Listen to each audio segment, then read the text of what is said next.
So I just call them so they can message. I told the people to bring it. Yeah, he know you will not be. He let him be acting for respectfully. So that's share it live. All right, thank you. Yeah. Good afternoon. Good morning. Whatever place you are, guys. Welcome to MMETVLIBERIA, bro. Please help us share it live. Share it live. Please share it live. Oh, you want to be share it live? Please share it live. Help us share it live. If you're watching it live, please share it live. Thank you for joining us here. Okay. So while we're sharing it live, we're gonna go ahead and share and play Liberian music. What are you eating? Sawali. So y'all please help us share it live. Okay, we got a lot to talk about today. Then you will still eat fufu and soup. Again, Massa, aka what? Trinika Femi. Okay, aka Trinika Femi. Trinika Femi in the building. Okay. So just stay tuned. How about sharing it live? We got a lot to discuss. Hello. So let's play that bird music for y'all. I'm good. Who's this?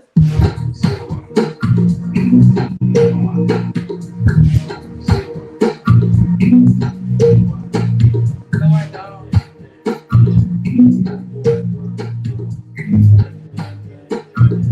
Yeah. Ladies, come on. You get money, you forget about you and you forget about me. From my face. We all start from 6 to 6. Ready? Ladies, come on. No stress.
Our agency that starts on the phone alone.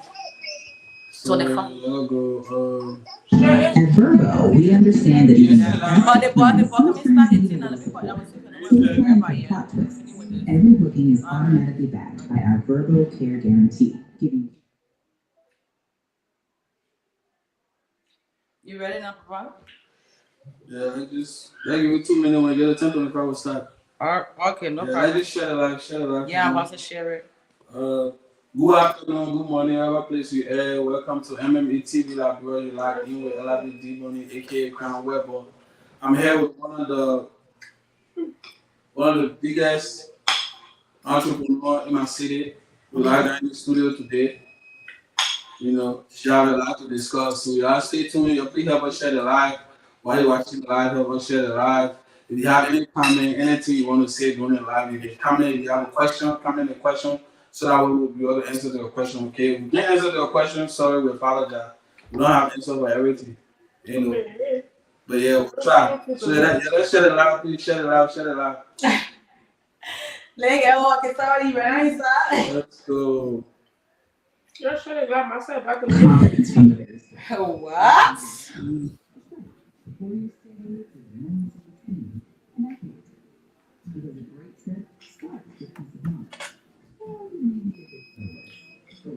Okay, I have to go on the page, right? Because it's MME. Yeah. Oh, hold on. Hello? 5215. All right. Thank you. The last four of my phone number 5215. Like just small little pass for there's so much children there. What is that making come like? All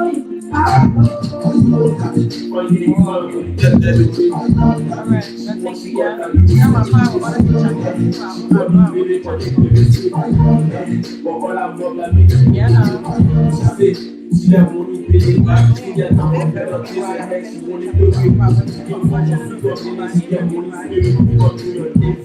that we get your money. I will say, okay, I can speak. She girl, bitch, I can what's up for my baby? I just told you what to do. If you want my husband, test my true up, you don't know what to do. find any fun, but I kept that she wants to got that you for the place. She called me baby, but you didn't say. But all I want that me is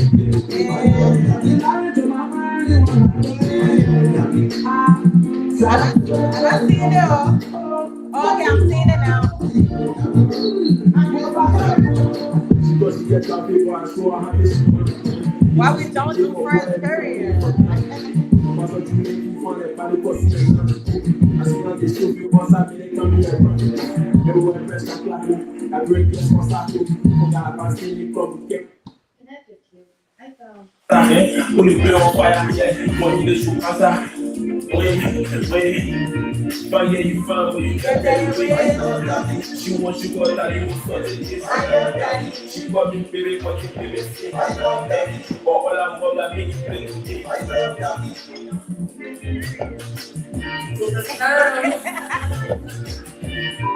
Hola, por aquí que empiezo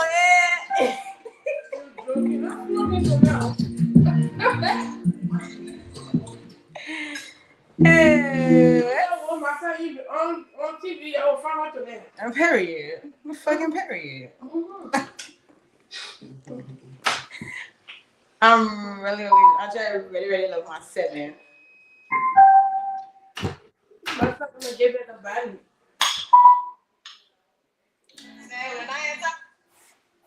Can you believe that song that this song that I played, Jenna? Tussle. Just one more time, I won't get in. You know, I won't get in. Okay. Yeah, that song that I really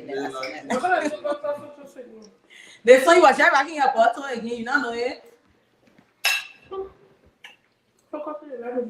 Look up, so like it's only when she eating.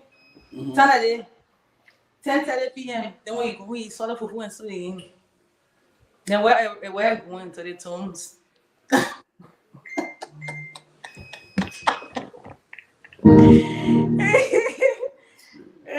To the tombs.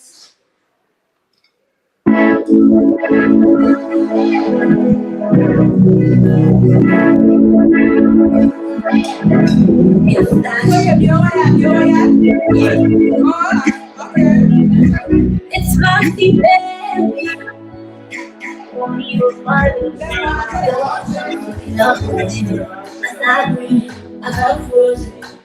We locked in with Massa in the studio today. My people, please share the live. We got a lot to talk about, you hear me? Thank you for joining us here on MMETVLIBERIA, self-culture level. I lost my mind when you were telling me, say you were feeling me too. Same fine boy, cutie eyes, front you looks like chocolate. Says you talk and says Shout out to you, DJ Tony. I see you. Shout out to you. What is wrong? just my respect. I said the feeling you could have me say, be my girl, I say yes, okay. I remember you said you like your girl, and I ain't her like mine. But I be tussle, if you see me, I'm gonna get out fun everything. Oh, and fun past me. You show this now when I'm loud. Well, I am ready to pull you out. Keep on slow. For me, I rest the show. I will not be so so that we tussle. So, Massa, the way you requesting this song right now, it's one of the favorite Liberian artists here. Yeah, I love her. Shout out to you, Flossie. Let's go. You know? I really love her, baby. Okay, that's good. I ain't supposed to be. So I want to get in the studio with her too. Alright, so if you're not listening to Liberian music right now, you're not following Liberian music, please do so. You see how I know Liberian music getting sweet day by day, okay? I get it. So don't forget about your own thing, okay? Let's go. Let's keep supporting Liberian music. Every tussle.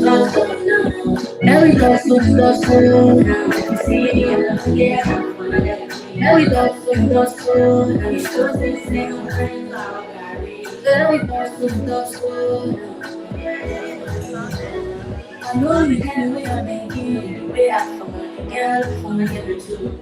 I know I'm one in a million, but I'm getting 50 with more than billions. So you said plus situation, but I'm just reading for you like a fever. You want to see that? I don't know what it is, but it's fever. I just sit here with my mom, temptation plenty. I just sit here with my mom, and I'm on my heart. Temptation plenty.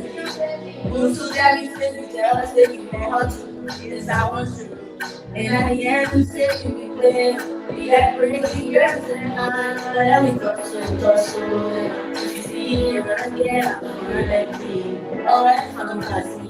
It shows this thing when I go out. Cause are you ready to pull him out? Keep out, for me, I restless show. I will like you, so so let me touch you and touch you now.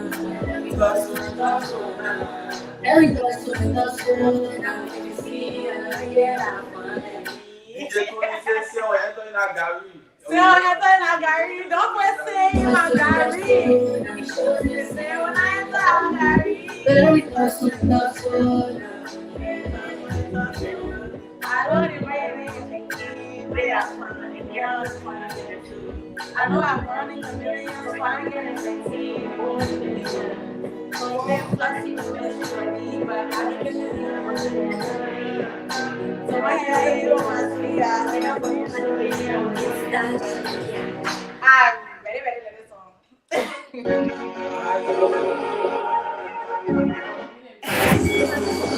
You want to get a rebel? And I forced the camera.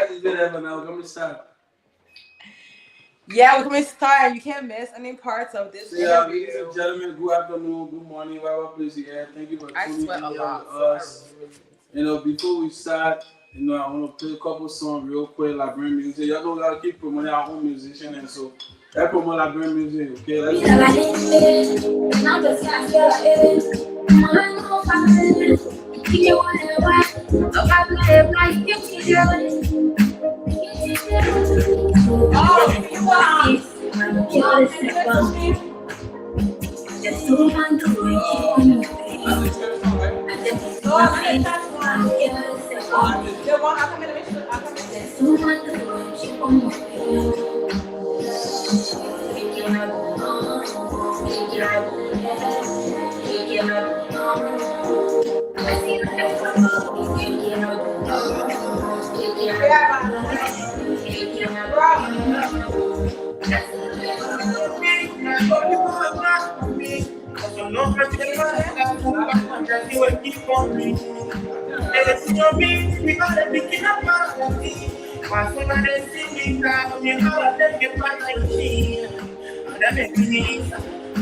Look at it, go out there, my money for free.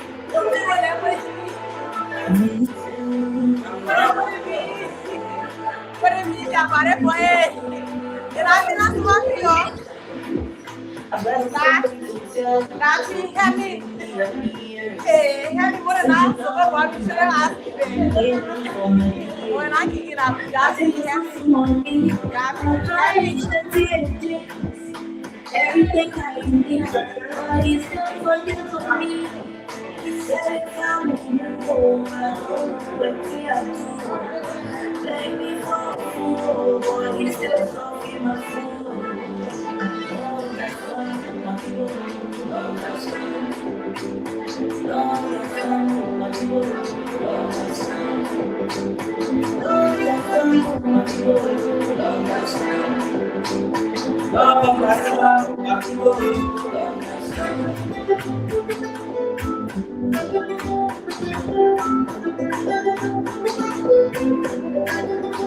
Lot of that I say love like scam. I don't believe in love. This song go for y'all. Love like scam. If your heart been broken before, I know you're feeling this song right now. Love like scam, okay?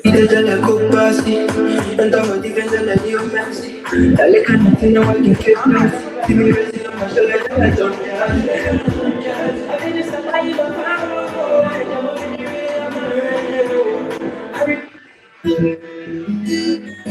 my enemy, so she. So Massa kind of building to that to put enemy that go shit. No. My enemy is so shame. Oh, my enemy is so shame. Oh, my enemy is so shame. That's the front of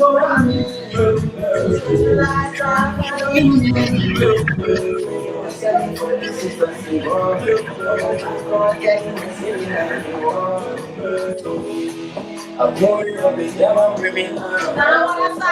Say I will not make it in the land. People so you are. Everybody want my enemy is so cheap. for my enemy, so she. For my enemy, so she. For my enemy, so she. For my enemy, so she. My enemy is so cheap. My enemy is so cheap. And I'm following you right now. You want to put out the sleep. We'll find out what you want to put out the sleep now.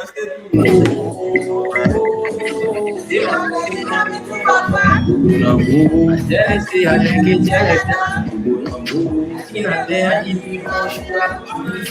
I give you love, I feel nice.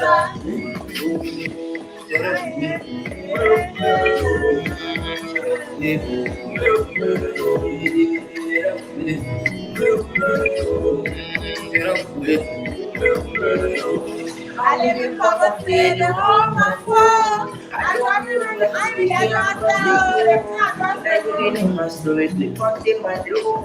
don't want my own feeling, and I ain't letting you. But when I walk on the job, my name on telling me to go. Yeah, but when I walk home, Sale para money, because you like following me. They want to be for Christmas on the wall. Oh, Papa, God, telling me singing on the wall. Oh, my enemies so cheap. Oh, my enemies so cheap. Oh, my enemies so cheap. Oh, my enemies so cheap. Oh, my enemies so cheap. Oh, my enemies so cheap. Oh, my enemies so cheap. It's up on every blessing, so I for your refill. So somebody come in your way.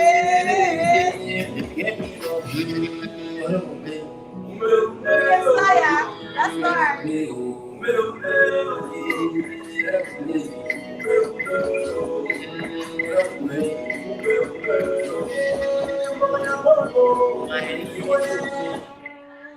Ladies and gentlemen, good afternoon, good morning, so welcome to MMETVLIBERIA Self-Culture Elite here with about LIBD Money, aka Crown Weber.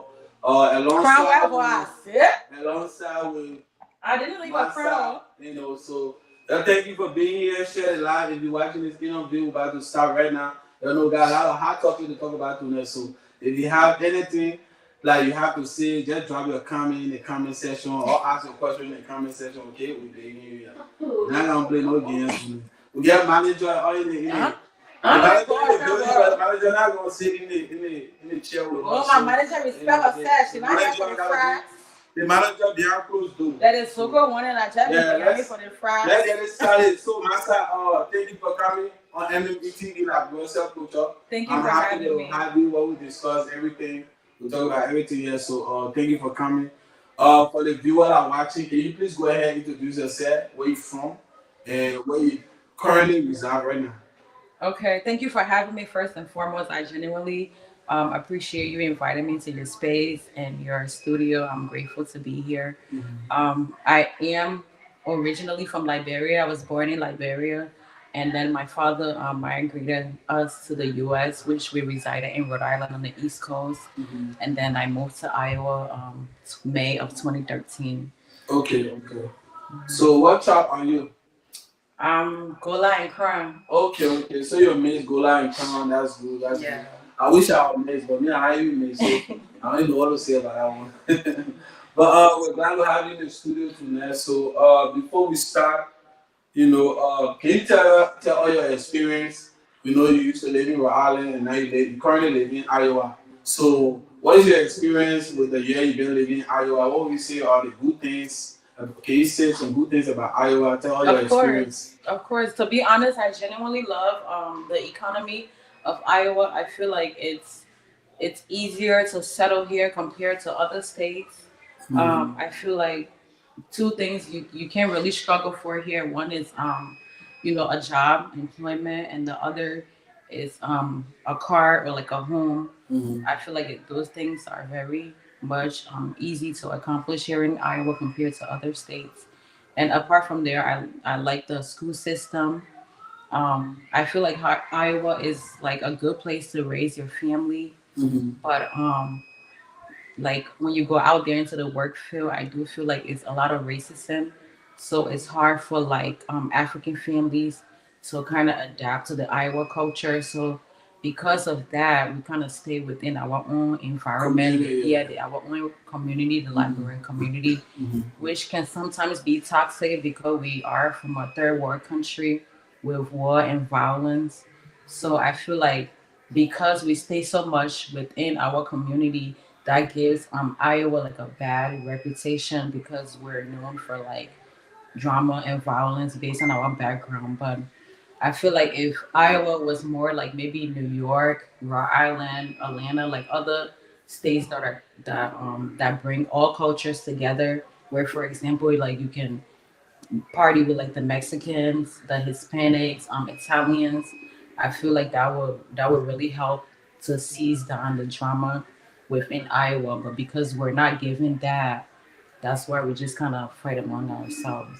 Okay, so you think we change the diversity of bringing like Latino and more all to party with us, it will change the balance between Yeah, us as African. I think Those so. just don't get along. Yeah, we really don't. Okay. No, I totally agree with you. That's a good one. All the promoters that are out there that are watching this live, that's a good point that you made. We do need to expand instead of just focusing on just African. We need to expand to bring other crowd out there that gonna bring in money. Because Africans sometimes they go through the door and they don't even have money. They just want cause trouble. Right. They don't have money to pay. They want bad G and stuff like that. So you totally have a point, and those are things we should be looking forward to working to putting order so that way we can expand as African community. Right. You know, tap in different culture too as well. Exactly. So you do have a Like point. for example, in Rhode Island, they have the Italians and they have the Hispanics. So even if you go to Providence, which is like the capital city, you will see a mixture of Africans, Italians, Hispanics, just having fun. So like you'll have a good time, especially if you go to like Boston, which is like Massachusetts, a state next to Rhode Island. Like you would genuinely like really really have fun because like we're not from the same backgrounds. Everybody there to just enjoy their life and have fun. But when all we have is ourselves, then we nip and pick on each other because why? And I see a lot in the job field, like they're not really accepting to like you know us Africans. I can't speak Yeah, for other cultures, yeah. but I don't feel like us Africans are like really welcome. You know, Like Iowa is a white people state yeah. anyway. So with us being here, it's gonna be it's really hard for all the tap into like Yeah, different to stages make and stuff like friends that. with So, other people. Yeah. yeah, you feel right. So what is your opinion when it comes to like club wise with the African clubs in Iowa?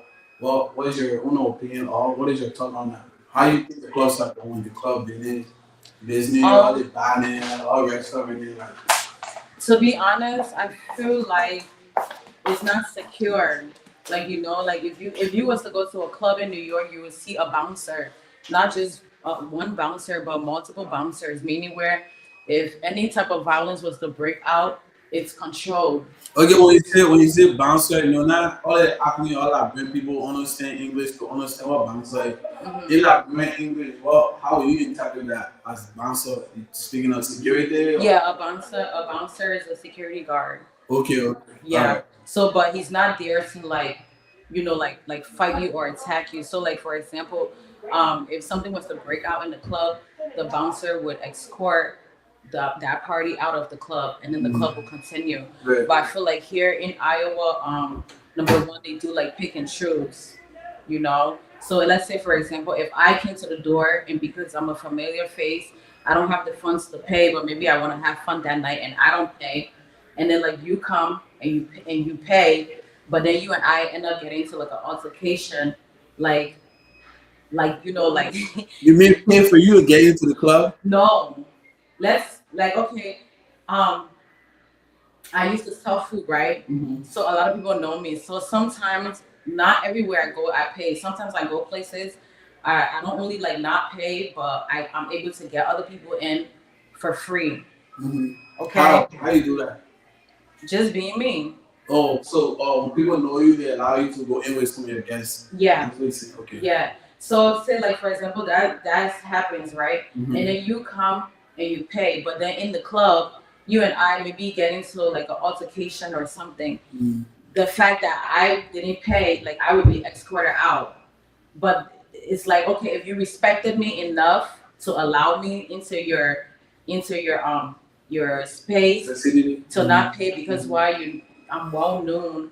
Why wouldn't you escort the other party up or escort both of us out instead of just me because I'm well known?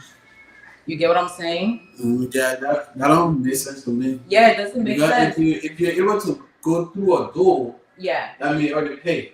It's exactly. already been proved that you're able to get in. Right. So if you have any late confusion or anything, for what I heard, because I did speak to one of the club owner too, he said his new rules that he's starting now is that if you come to the club and you start a fight, let's say you start a problem on Sunday, right? That person who started the problem is the person who's going to be banned. So the person who didn't start the problem, that the problem went to because they didn't want no trouble. So that person will not be banned because they were not the one who started the problem. You understand? Yeah, I feel like that's fair. So that's what he's saying. New rules will be. That's how he replacing new rules now. Right, but you see the point there is new. It's new. It's not something that was already in place. And I just feel like it's biased because if you respect somebody enough to allow them into your premises for free, them and their guests, then you should think about that when they're attacked. You know, to either for me, if I was running a place of business like that and there was an altercation between both parties, I would escort both of them out. To leave. Yes. Yeah, I wouldn't pick a side. Yeah, no, that's true. That's how it should be. Yeah, I wouldn't pick And a I think in the big clubs, that's how it usually is. Right. If both parties, like if you go downtown and people get in trouble, that let's say people fighting in the club, they walk for your outside. Exactly. Yeah, so I think it's the fair way, but sometimes too, it all depends too, because you know everybody run their business differently. You understand? Yeah. So if they set a procedure to what they say, okay, well, the way we run our club, it will be if you start problem, you don't want to be the one paying, because sometimes people don't go looking for problem and come looking for them. Absolutely. You understand? And when problem comes looking for you, you gotta defend yourself. It didn't mean that you wanted the problem, but because you defend yourself, people will think that you're part of the problem, but you really not the problem. Because you never started the problem in the first place. Right. So I think that's why he's putting his procedure in our way for a club now. That if anybody go over to a club and start a problem, you who started, you will be banned. So you who didn't start it, you was never looking for the problem. It just came your way, and you have to defend yourself. Right. You know, because and one thing about me, I'm always gonna defend myself. Like I know people think that I like drama. If you really, really know me, like I'm not even the type. I don't even talk like on a day-to-day basis. Like I'm not even somebody that can really talk. I only talk when I become passionate about something. But I feel like people target me a lot because of my ex-husband. He was very much involved into the community. And that created a lot of beef for me because I was obviously attached to him. So like it's kind of like it's like when oil spill, you know, so it's kind of like whatever he went through, it kind of spilled on me. And then I'm not passive. I'm not passive aggressive. Like I'm very assertive, meaning I don't bother people. I try to respect everybody. We're all humans. I try to give people the same respect that I desire and treat people the same way how I would want to be treated. But however, if you know like if you have an issue with him and then that spills onto me, I'm not the type to just keep quiet. I'm gonna defend myself. No, So that's I true. feel like within this environment, I found myself having to defend myself a lot because even though we're no longer married, but because of the people that he has dealt with. And it's like as much as I'm trying to close that chapter and close that book, it's like it always is that ugly demon that just always pops back up. So you speaking of marriage, so you was married, you were married before. Yes, sir. Okay, and From then 2015 to 2022. so how long was that married? 6 years. 6 years married. And you guys have kids together? Yes, 3 children. Okay, that's good. So it's a good thing that you brought up about your marriage because I always wanted to ask people when it comes to marriage, right? Because there's too many people that are just getting married too many times. I don't think it's necessary for people to be getting married more than one time. You understand?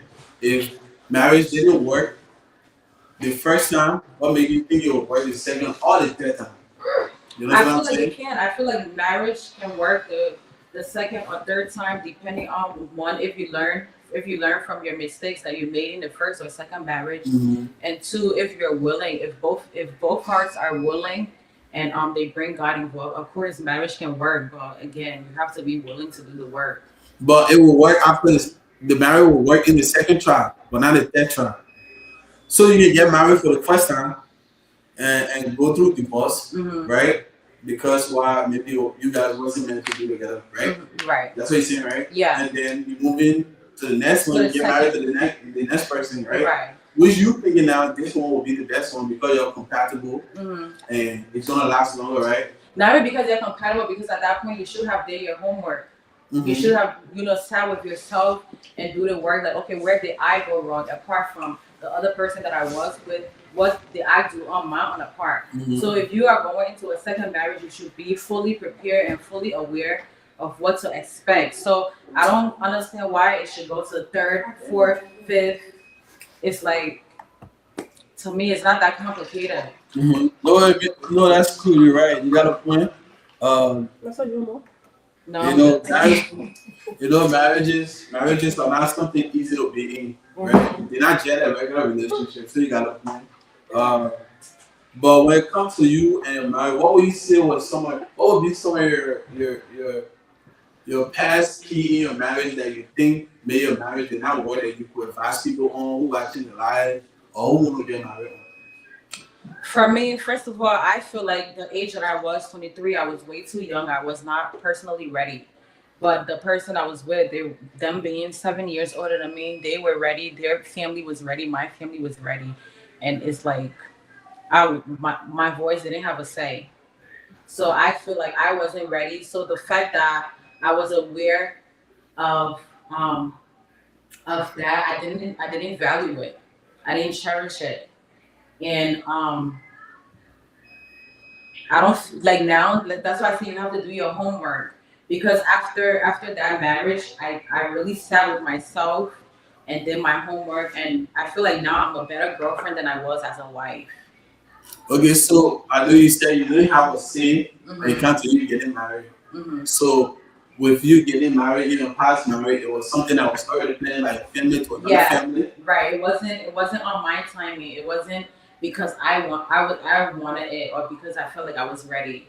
It was just like because we had kids and it was the right thing to do in the eyes of the culture. I will not even say God, because I believe that when God is involved in marriage, there's no abuse as far as physical abuse.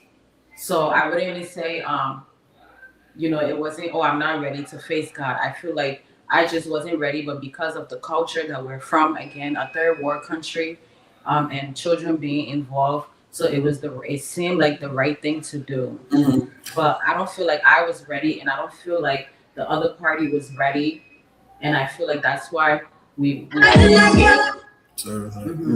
And I feel like that's how we both felt at that marriage. But now that I have taken the time to know myself, know God for myself, and know, the purpose of marriage, like I said, I'm a better girlfriend than I was as a wife. And now giving an example, like in my previous marriage, I entertained a lot of friends.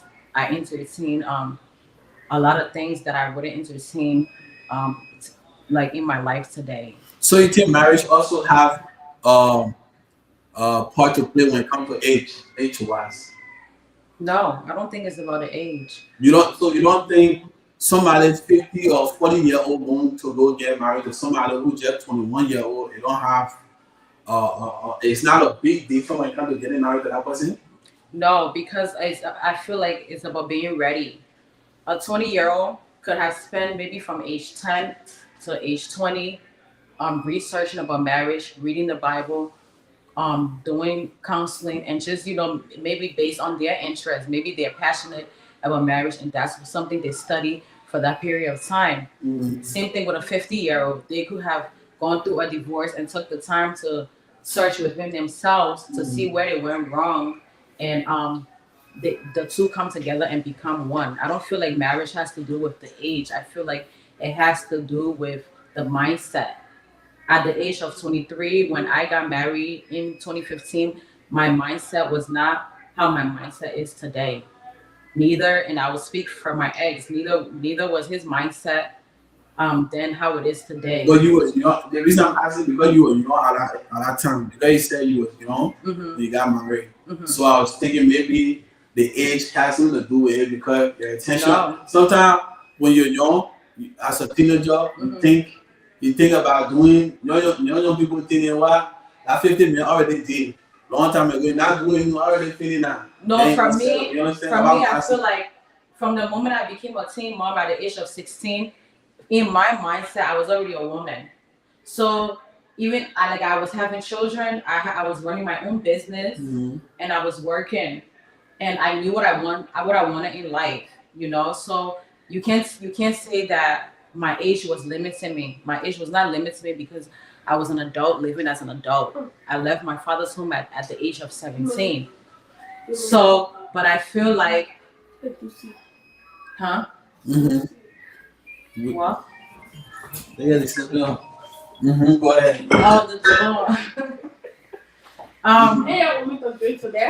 Yeah. Once I became a mother at the age of 16, I was already an adult, and my mindset was already of an adult. So I don't feel like it has anything to do with age, but I do feel like I wasn't ready to be married. And even though the person I was with, they were older than me, I feel like they too were not ready either because yeah, they were adulting, but they had their own lifestyle. Like at the time, my lifestyle was completely different from theirs. As in, like I just said, like it was about my kids, working, running my business, and I was more of a family oriented person. While they were more of like a social person, like they had a dance group where they would go and perform for different events. So our lifestyles were completely different. Obviously, when your lifestyles are different, your mindsets are gonna be different.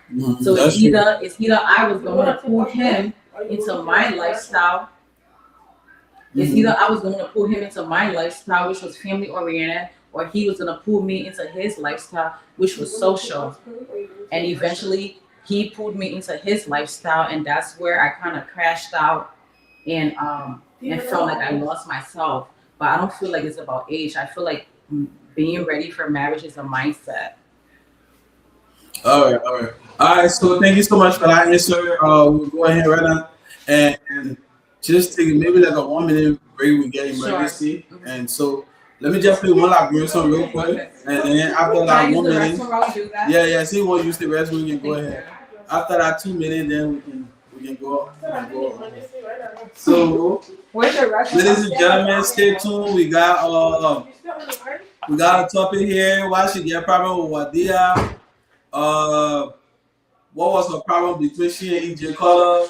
So we got a lot to talk about. Y'all just stay tuned. We'll find out all the drama like going on. Y'all won't find out with everything, okay? So y'all stay tuned.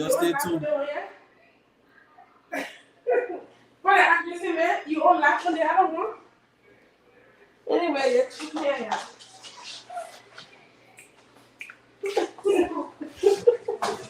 Quiet. Hold on. My friend is so right. Boy, I said you go. I know you know.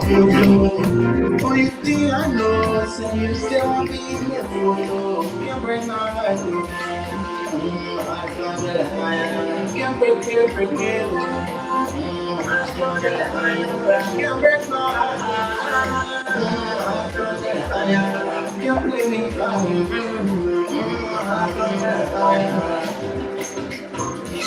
she wants to learn how to do. He gets your heart like a fool. She wants to have a defense rule. Because she running from policemen. She wants to have a love. That means that I love. Back home, every night me a fellow. Oh, you spin a floor. You will fly low. You won't come my tattoo. So I can't let you go. My new girlfriend, she live in my bro. I been get on the cut my heart. She open the door, she let make you noise. So the thing you can break my heart. My heart's from the you make me cry. I got this so flying around. Well, I test you go. You think you're a fool. Oh, you think I know? So you say you can't break my heart. Can't break it, can't break my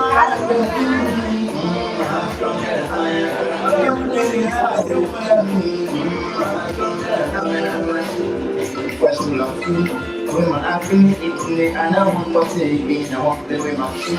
When you say me, I want me, don't come back again, because my heart will tell you. You wanna ask all my friends for a second, because my ear will be from down. You finish. Everybody is equal, don't name my body to myself. If you're a man, I'm not going to see you. I'm going to have you.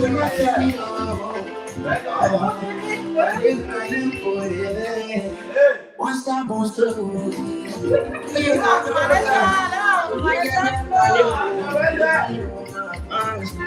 don't want no one to stop my feet. Baby, don't be a will not must slip on it. I don't want nothing to spoil my day. I don't want me baby, don't be a will not must slip on it.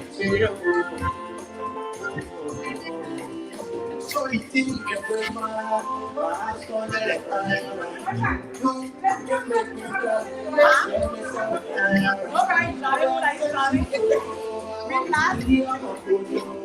Oh, you think I know? Say you still want me in the photo. You can break my heart. My heart's gonna let it fly.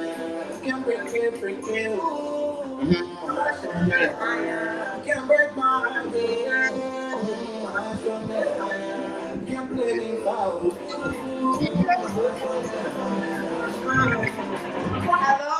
Shout out to all of y'all like Harlem Strong Jala Anara. Okay? Harlem Strong Anara. My hashtag is that Kawakulu. So we now go back to the topic, okay, guys? Yeah, want some more? Checking and getting some more. Alright, so our next topic. Our next topic will be what is the problem between you and WADIA? OMG. I'm glad you asked me this because every time people see me like post about WADIA, is this a camera? Yeah. Okay. Let me look in the camera because I'm passionate about this shit. Mm-hmm. Every time people see me post about WADIA, they try to make it seem like, oh, WADIA is this such nice person and I'm picking on her and I'm doing too much and I'm the problem. But what they don't understand is the strings that are being pulled behind closed doors. You understand me? Mm-hmm. Yes, there are accusations about WADIA being intimate with my ex-husband, but that's not my concern because we're no longer together, we're divorced. But let me tell you where my personal problem started with WADIA. Mm-hmm. So my ex and I, we announced our divorce or separation in March February, March of 2022, right? When we did that, WADIA was one of the first person to reach out to me. And I took her call, regardless of all the people that were inboxing me and calling me. I took her call. And the reason being is because she and him had a friendship where she would contact him to discuss her personal problems with his longtime friend, DJ Michael. So out of respect for that, that's why I took her call. Again, not acknowledging or caring about the hearsay of them being intimate, because I do believe that a man and a woman can genuinely be friends without intimacy. So I never once in my heart believed that something was between them. You understanding me? So like I said, I took her call. When I took her call, she and I had a conversation about why we were getting a divorce. And again, that's, I don't care about that. What I care about here is that she specifically told me to not put him on child support. And I told her, I said, WADIA, as a woman, if this man can tell me that he's sorry that he failed me and our children and our wedding vows, why would I take his word of cash shopping me $300 every 2 weeks for the 3 children that we have? To be honest, I'm like, us even having to go through a divorce is a lesson learned to me that I cannot trust him. And vice versa. He shouldn't be able to trust me, although I didn't request it. But the fact that I put in for it based on what he wanted, I just felt like right then and there, I don't trust him, he don't trust me. You understand me? So that was my reason for filing for child support. Because if there's already no trust and we're going for divorce, why would I honor your word that you will support your children financially without the courts being involved? And honestly, at that time, like I said, every time he had a situation, it always came back to me and I had to defend myself. I honestly didn't want that to continue. I wanted it to end when him and I ended. Unfortunately, that's not my reality, but that's what I wanted. That was my intention. So I specifically told her, woman to woman, I said, I understand, your plea on his behalf for me to not put him on child support, but that's something I'm going to do for my children. Okay, so here's my question, and I think I'm getting a little confused. So with WADIA, right? So is WADIA now loving to her ex-husband? No, that's not the case. I'm not saying she's loving to my ex-husband. It's not about that. I'm saying when my ex-husband and I announced that we were going to divorce and we were separated, of all the millions of calls and messages I received, I didn't answer back to them because obviously, you're trying to figure out what to do within that moment. That's not the best time to talk to people and stuff. Well, I spoke to her. And when I spoke to her, she was pleading on his behalf that I shouldn't put him on child support. And my plea to her was, I get it. I get where you're coming from, that I shouldn't put him on child support because all this while him and I have been together taking care of our children. But going forward, that's not what our reality is going to be anymore. We're no longer going to be under the same roof taking care of these children. So in order for me to establish some form of security for my children, I am going to go through with the child support, just like I'm going to go through with the divorce. But I remember telling her, I said, but I don't want you to be the one to tell him, because obviously he already talked to you about it. That's why you're bringing it to me, because that's your friend. Oh, so they're friends. Yeah, they were friends. She would always call him to get and she's friend with you too? No, she was never my friend. She was always his friend. Okay. That's one. I mean, that's a character trait that she has. She always likes to be friend with men that are in relationships. But when you were friend with him, you knew her, right? He told you that, oh, this is my friend. I mean, I knew her like hello.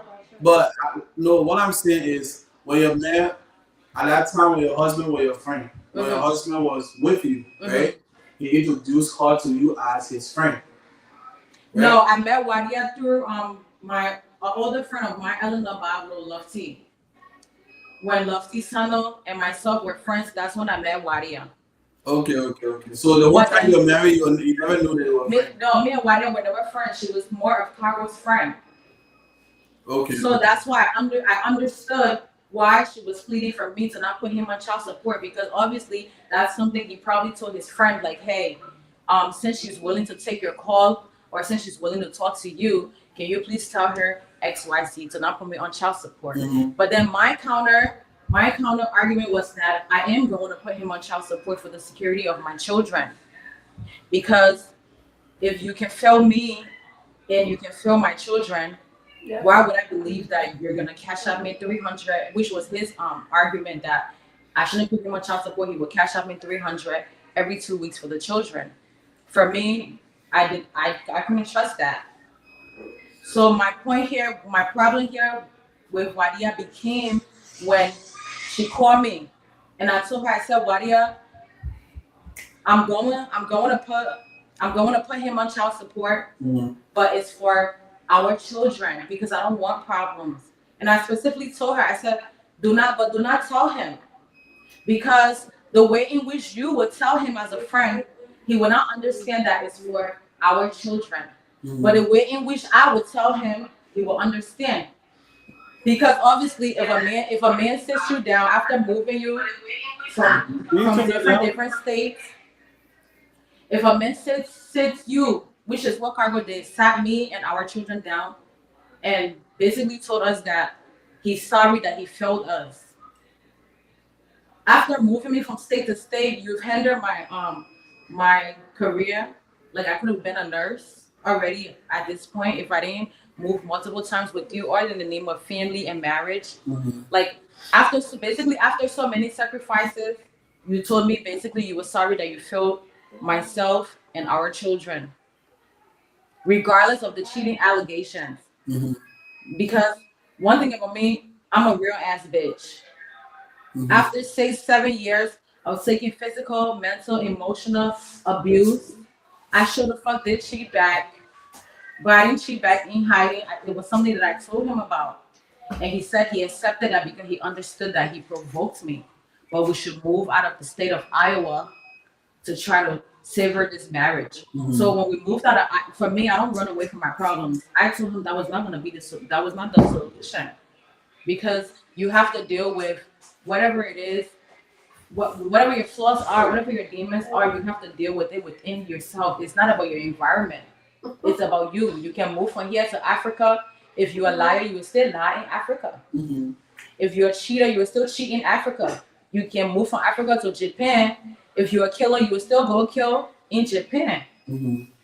So my whole point was, okay, you have an infidelity problem to where you're having a kid out of the marriage. Let's deal with that. Let's go to, marital counseling and learn how to rebuild an intimate marriage and work on the problems that we do have. But he felt like moving away from Iowa was the solution.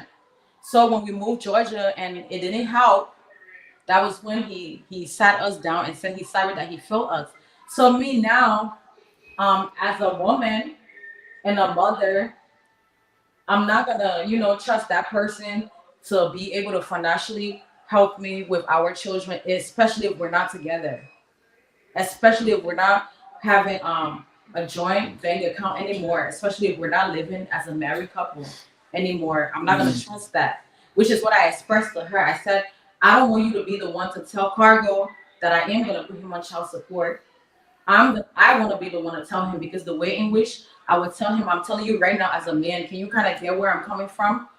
So I feel like he would have been more open to child support if he was going to hear it from me. But of course, Wadia went, jumped the broom, and had that conversation with Cargo without me, unknown to me.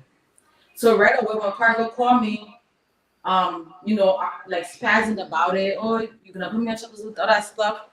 I only had that conversation with Wadia. Like I said, she was the only phone call that I picked up during that time period. Not nobody else. about hers.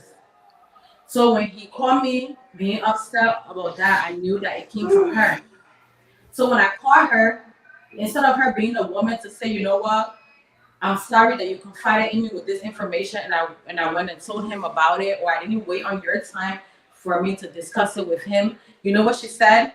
She basically said that it was my payback of listening to people in the community about her being intimate with him. And I'm like, are you kidding me? Have I, Massa, ever came to you and attacked you about being intimate with him?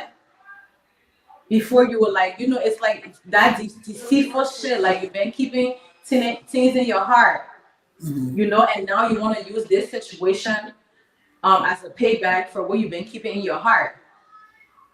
So that was when me and her problem started. Okay. So she didn't once apologize to say, Massa, you know what? I'm sorry that I jumped the broom and told him something that you asked me to not tell him for you to be able to discuss in a civil manner for your children. Instead, she tried to make it seem like, it was a payday, like, haha, it's sweet for you, I paid my dad. That was the last time I ever like talked to her in a genuine or sincere way. After that, she ran with the Facebook thing, like posting shit, doing all that stuff. And one time me and her did reconnect, like woman to woman. We had a conversation, and she told me, she's like, oh, she had lost about 3 family members of hers, and she was in a very dark place. But in order for me and her to be cool, she wanted me to go on Facebook and apologize to her. And I'm like, what the fuck am I apologizing to you for on Facebook? And for me, I'm a pure-hearted person. I'm a genuine person. I feel like if me and you have to talk about something, or we have to apologize about something, that should be between us. That has nothing to do with the media. Like that, literally, even the few people I argue with these past few months, I pull up to their homes. When I pull up, I didn't have my phone. I pull up with just me, myself, and I, because that's who I am. I deal with shit in real life. So it's like, why the fuck are you requiring me to go on Facebook and apologize to you before we can settle something that you did to me? Okay. So from there on, it just kind of escalated and escalated and escalated, and that's why, like, I just feel like she tried to steal my shine during my whole divorce process. Something that should have been a light to the community. The other manager here, she ready to by four. She just disturbed you. I just feel like something that should have been a light to the community. Like, okay, this was supposedly a power couple, but there was domestic violence behind closed doors, and now they're no longer together. Something that could have brought light to the community about domestic violence. I feel like that role that WADIA played kind of overshadowed that light. So you was in a and that's why I'm coming. Let me end. And that's why her little situation with her pregnancy and stuff. First of all, I don't believe in having kids out of wedlock. That's not me. So that's why when her whole little pregnancy thing came out, that's why I did the same thing that she did to me. And everybody want to be like, oh, you're doing too much. Why are you coming for her? And it's like, you don't know the backstory. She took that away from me. If you're a man, you know how you guys feel when it comes to women putting you on child support. She made it seem like I was a bitter ex-wife, and that's why I put cargo on child support. When God in heaven knows, and in my heart, that's not my intention. That was never my intention. How much do I get in child support? $150 every 2 weeks for 3 children. 3 whole children, 6-year-old, 11-year-old, and 13-year-old. Yeah, it's not. I receive $150 every 2 weeks. So it's not even much, but for me, at least it's consistent. It's coming every 2 weeks. I don't have to call him and be like, oh, you didn't send this month. I don't have to do that. It comes every 2 weeks, and that was my whole point of going through with the child support process. Well, her being her and what she did, it made him feel like, I was trying to have one up on him, or he over his head, or I was bitter, or I was salty, and that was never the case. Okay. So that's really why I don't fuck with WADIA, because it's like, woman to woman, you can't even, if you can't even feel my pain, why the fuck should I feel your pain? If you can't feel how me and my children feel, why the fuck should I feel how you and your pregnancy feel? I don't give a fuck about that. Your pregnancy is no better than my kids. You're no better than me. Mm-hmm. So that's why I have a problem with her. All right. I think I understand now. I see where the problem coming from now. So, in order for you to settle the whole thing, she want you to go apologize to her on the media. Yeah, which I would never do because me and her didn't have that conversation on the media. We had that conversation on my phone. When a lot of people from the media were reaching out to me, I didn't answer their calls. I answered your call. Okay, and so you chose to betray me. So the problem can be it can be solved, but just behind closed door without going on media. What you saying? I'm just like I don't even care if it has to be on media. Right now, you're speaking of right now. I'm talking about like then when me and her had a conversation after the fact. Mm-hmm. That was what she wanted. But it already been resolved right now. It's not resolved. Okay, so it's not resolved. It's not resolved. If she's waiting to do it behind closed door, you're waiting to resolve it. Whether it's behind closed door or in public, she has to be willing because she betrayed me. I didn't betray her. I didn't do shit to her. She started it. So she has to search her heart and genuinely be like, you know what? Regardless of what people told this woman about me and her ex-husband, mm-hmm. She picked up my call that day and she poured out her heart to me. Mm-hmm. I was the one that went back and switch it up. So if I want this beef to stop, I have to be I'm speaking in terms of her, not third party. Mm-hmm. If she wants this beef to stop, then she has to genuinely be willing to want it. Because I'm not gonna force it. For me, it doesn't matter what it is behind closed door or publicly. I don't care about that. I'm just telling you what she said at the time when we reconnected after the fact. Okay. Right now, I don't care what it is publicly or behind closed doors. My whole thing is let it be from the heart. Take accountability. That as a woman, I confided in you, and you dropped the ball, and that's why we're at where we're at. Don't make it seem like it's because I'm a bitter person, I'm a drama person, and I'm the problem. No, you did something. Something got to. You felt like Cargo was in your corner because of the relationship you had with DJ Michael. So you went and betrayed me to Cargo, which brought problems between him, myself, and my children. And I still went through with the child support. And I said even if I was getting $1 every 2 weeks, the fact is that it's coming every 2 weeks because I'm not going to take Cargo's word for him to support his children financially because he already failed me in divorce. So why would I take his word? I don't trust him. And if I was him, I wouldn't trust me either.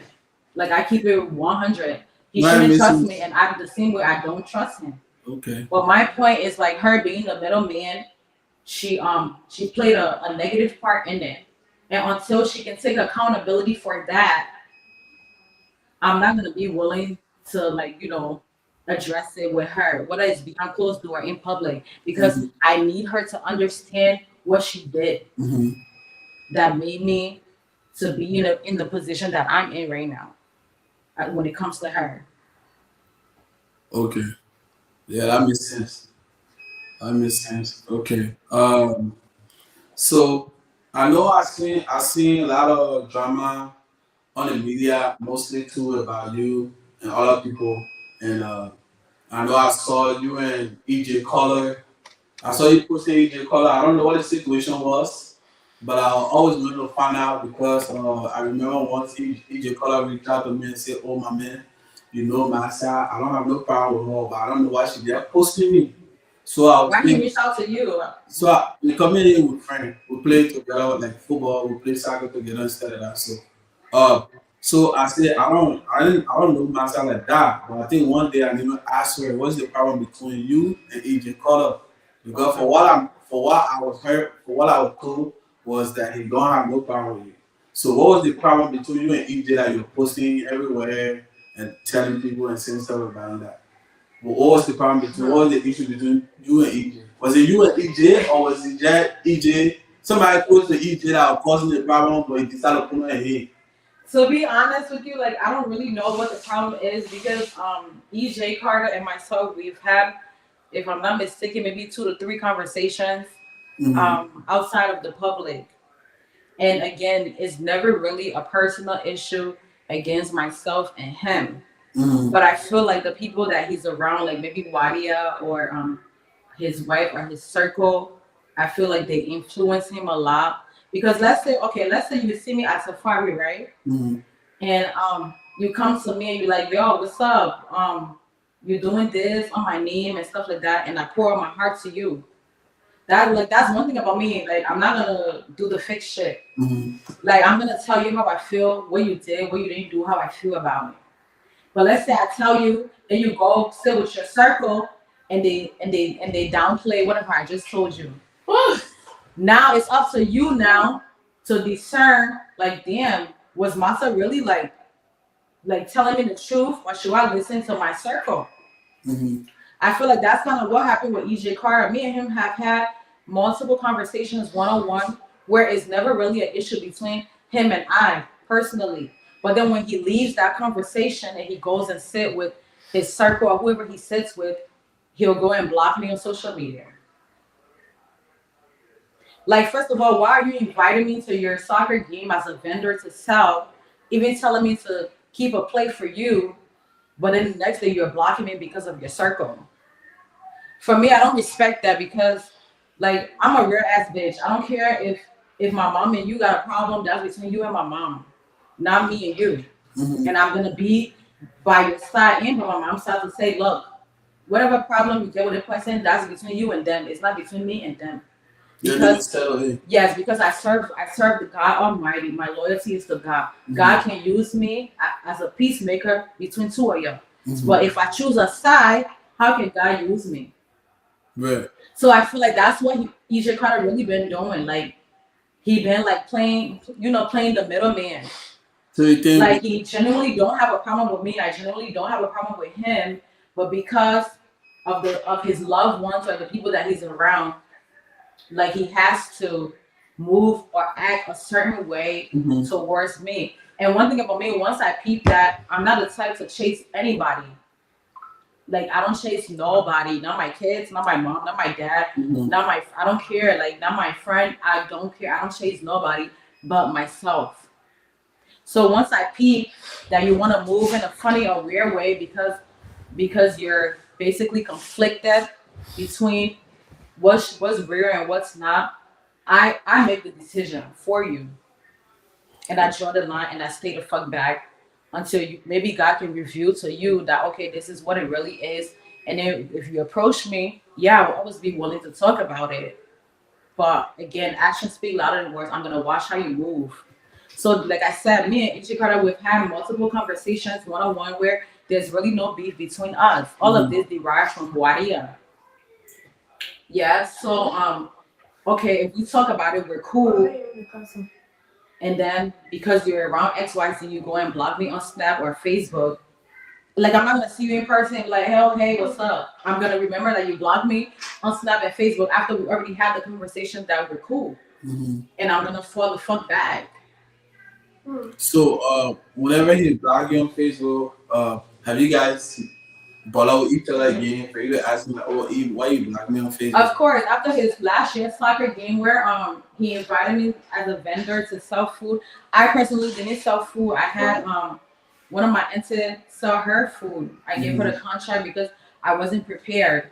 I'm currently going back to school to become a nurse, so I'm not really doing cooking and stuff like that. So I gave the contract to my auntie WADIA. WADIA, she used to sell food like in Auntie Yasa, the late Auntie Yasa yard and stuff like that. So I gave her the contract.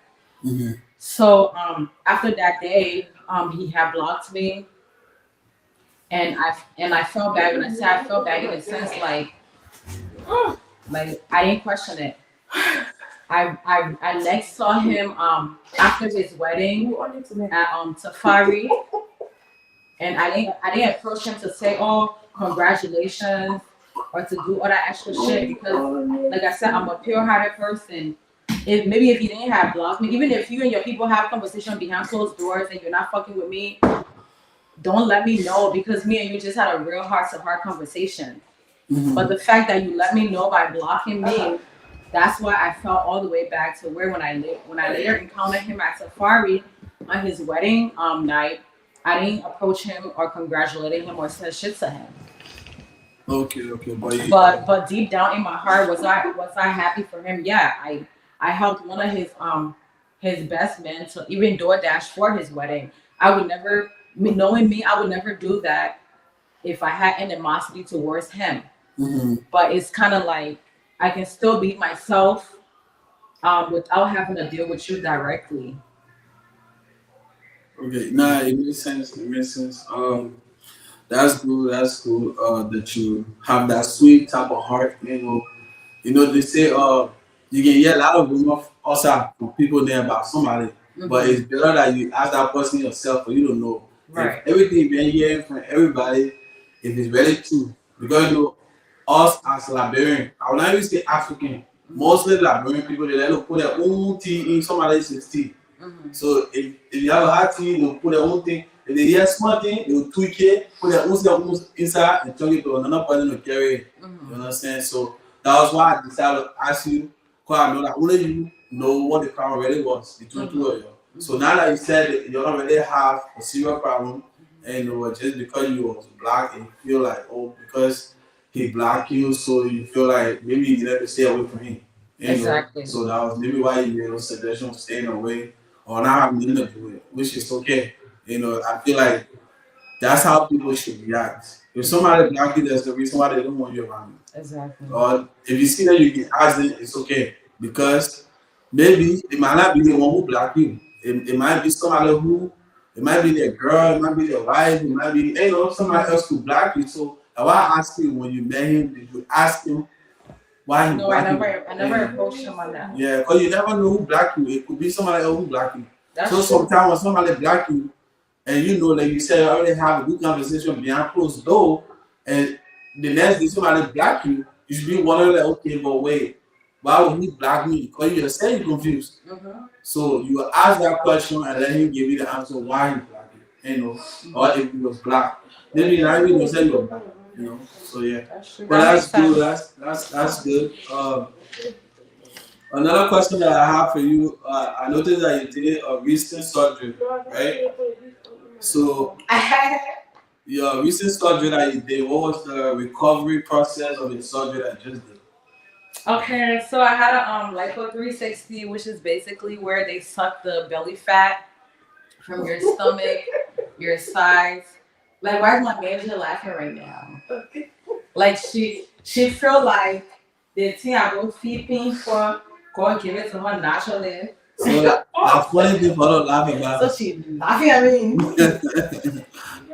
But yeah, I had a lipo 360 that took the fat from my stomach, my back, and my waist, just to kind of, bring my shit up some more, because I feel like I'm not gonna put this on my kids because I'm somebody where no, I'm not standing, I'm not ready yet. July coming, July when I take my photo shoot, they will see because I still have to go through lymphatic massages, and I still have to go through recovery. Just because you went to do surgery and got off the table, it don't mean that that's your final result. Your body, you have to give your body. I don't know nothing about surgery. You said telling me about it. You have to give your body at least 3 to 6 months for you to see your final results, and that comes with, your diet, your massages, and how you treat yourself. I think if I want to do surgery on myself, my own surgery will be my nose. I feel like my nose is too wild. And I have to go neck and I'm taking my mom to do her nose. How people can identify me as African. They can the one and only. They can say the man like African. Look at his nose like wild and that. You understand?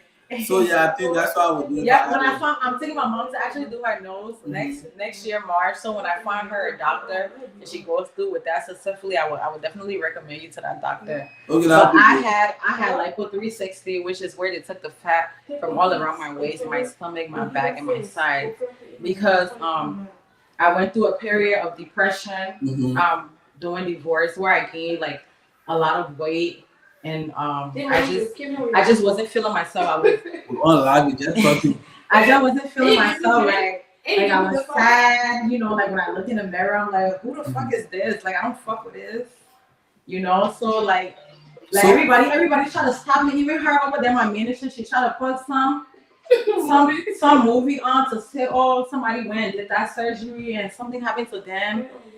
Even her man too tried to put some Jesus Christ movie on to say, oh, don't do this.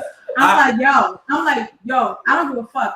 Even Jesus said, no, I'm doing this shit because if I don't do this, I'm not gonna be happy. And if I'm not happy, nobody around me gonna be happy. Shout out to you, Mevina.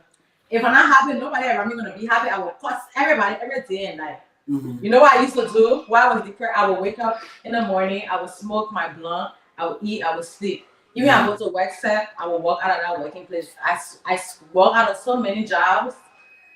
Like I didn't give a, because I wasn't happy. I'm a free spirit. When I'm happy, it's like everything around me happy and grows and flourish. But when I'm not happy, it's like everything around me dies because that's the energy I'm on. So I knew within myself, like I had to do something to get myself back physically. And that's what I did for myself. And you know, like this summer, you will see my full results. So when it comes to I'm not standing up. So when it comes to the surgery that you just did, how much would you say you paid for the surgery that you just did? To sort in your stomach, your side piece, your back piece. Overall, how much you spend? Overall, I would say $8,000. $8,000. Yeah. You know, when it comes to surgery, there's nothing wrong with people doing surgery because you got to understand that you got to feel good about yourself. Of course. You understand? If you feel good about yourself, anywhere you go, you feel confidence of doing anything you want to do. Why? Because you feel good about yourself. So really, I don't have problem with people now who doing surgery. If that's what it takes. Wait, can you flip up on my enemies to shame? Because I really gotta pee. I don't have to pee. All right, so guys, sorry, we gotta take a little break. We gotta take a little break real quick. But yeah, the news. For a lot of people who doing surgery, there's nothing wrong with it, okay? So if you have to do your surgery to feel good about yourself, do it. There's nothing wrong with it. Even me, if I get money, say I think I'll do surgery for my wife too. So don't say I not tell you. But I go. Go. My enemy is so cheap. Oh, my enemy is so cheap. My enemy is so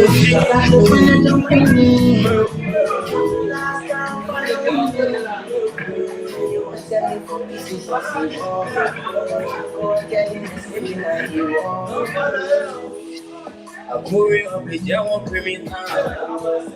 Say I will now make it in the land. That evil people, so evil hearts. Telling the boy, you know, and I'm Christ. My enemy is so cheap. My enemy is so cheap.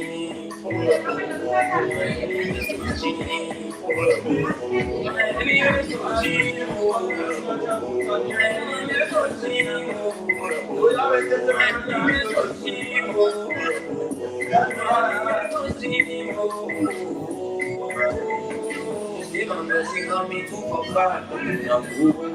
Say I like it jealous that you not there, you me on strap. I feel me love, I feel my side.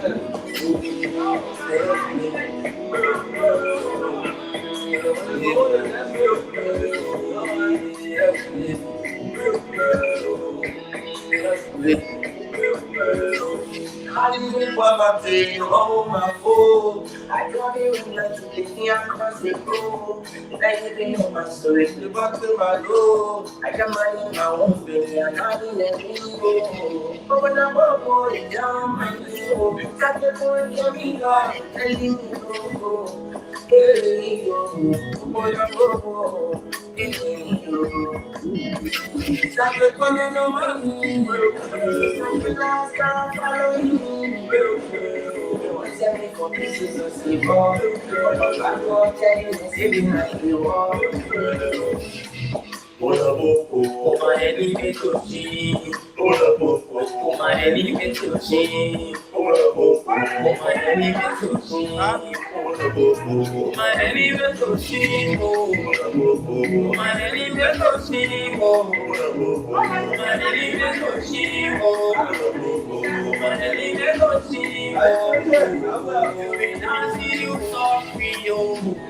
There's no one who bring blessings. Now you so you prepare. So some money coming your way. You can't be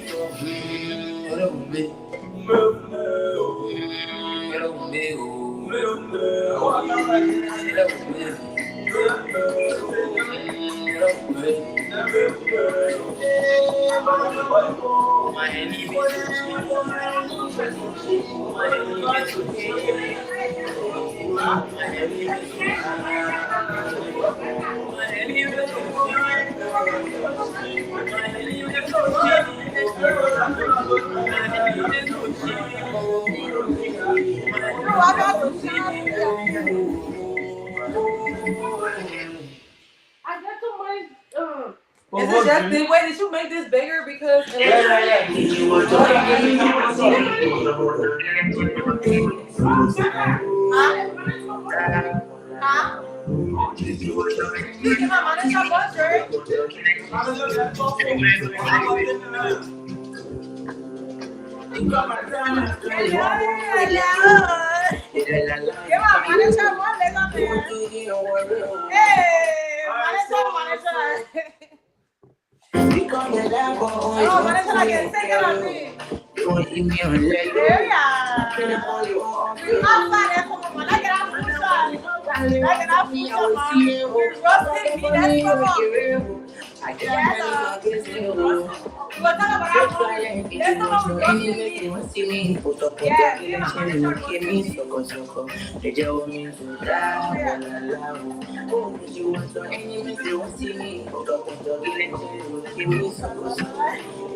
all of my people like me because my eyes do the best for me.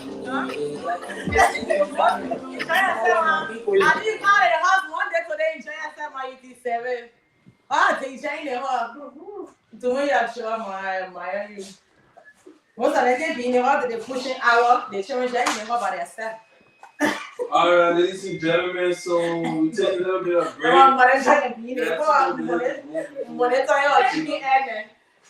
Thank you so much for tuning in. So Massa in the studio with her manager, as you can see. Hey, yeah. Oh no. What? Yeah? Daddy was watching it laughing. What? Oh, Daddy watching it. Like, you know, Daddy not know how to tell people you put Jesus Christ show from now. Go down there. My plate, Daddy won't watch me again. Okay, so we're back again with Massa and her manager in the building tonight. So Period. thank you guys for joining us here. I know a lot of people sleeping, but if you're in like bro, I say good morning to you. Good morning, all. And that is singing and crowing like bro and on the rooster. The rooster and crow. The rooster can crow. Yeah. So Massa, another topic I want to dive into.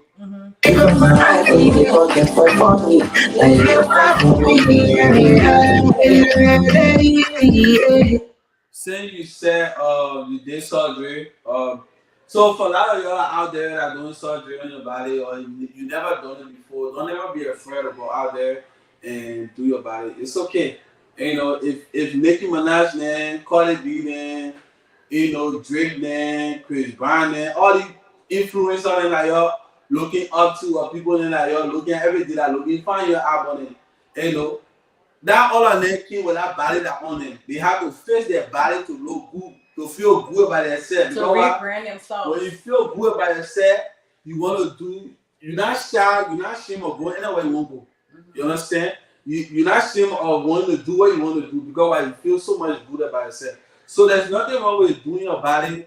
Or know that the from Massa, she just did her body, she did surgery, sucking in her stomach, her back, her side. You know, so if that's something you find yourself interested in doing, There's nothing wrong with it. You know, if you want to DM her, you want to reach out to her to see what doctor she used. Or recovery center, I'm willing to share that. But one thing I will say is, it's not an easy decision that that I just made like that.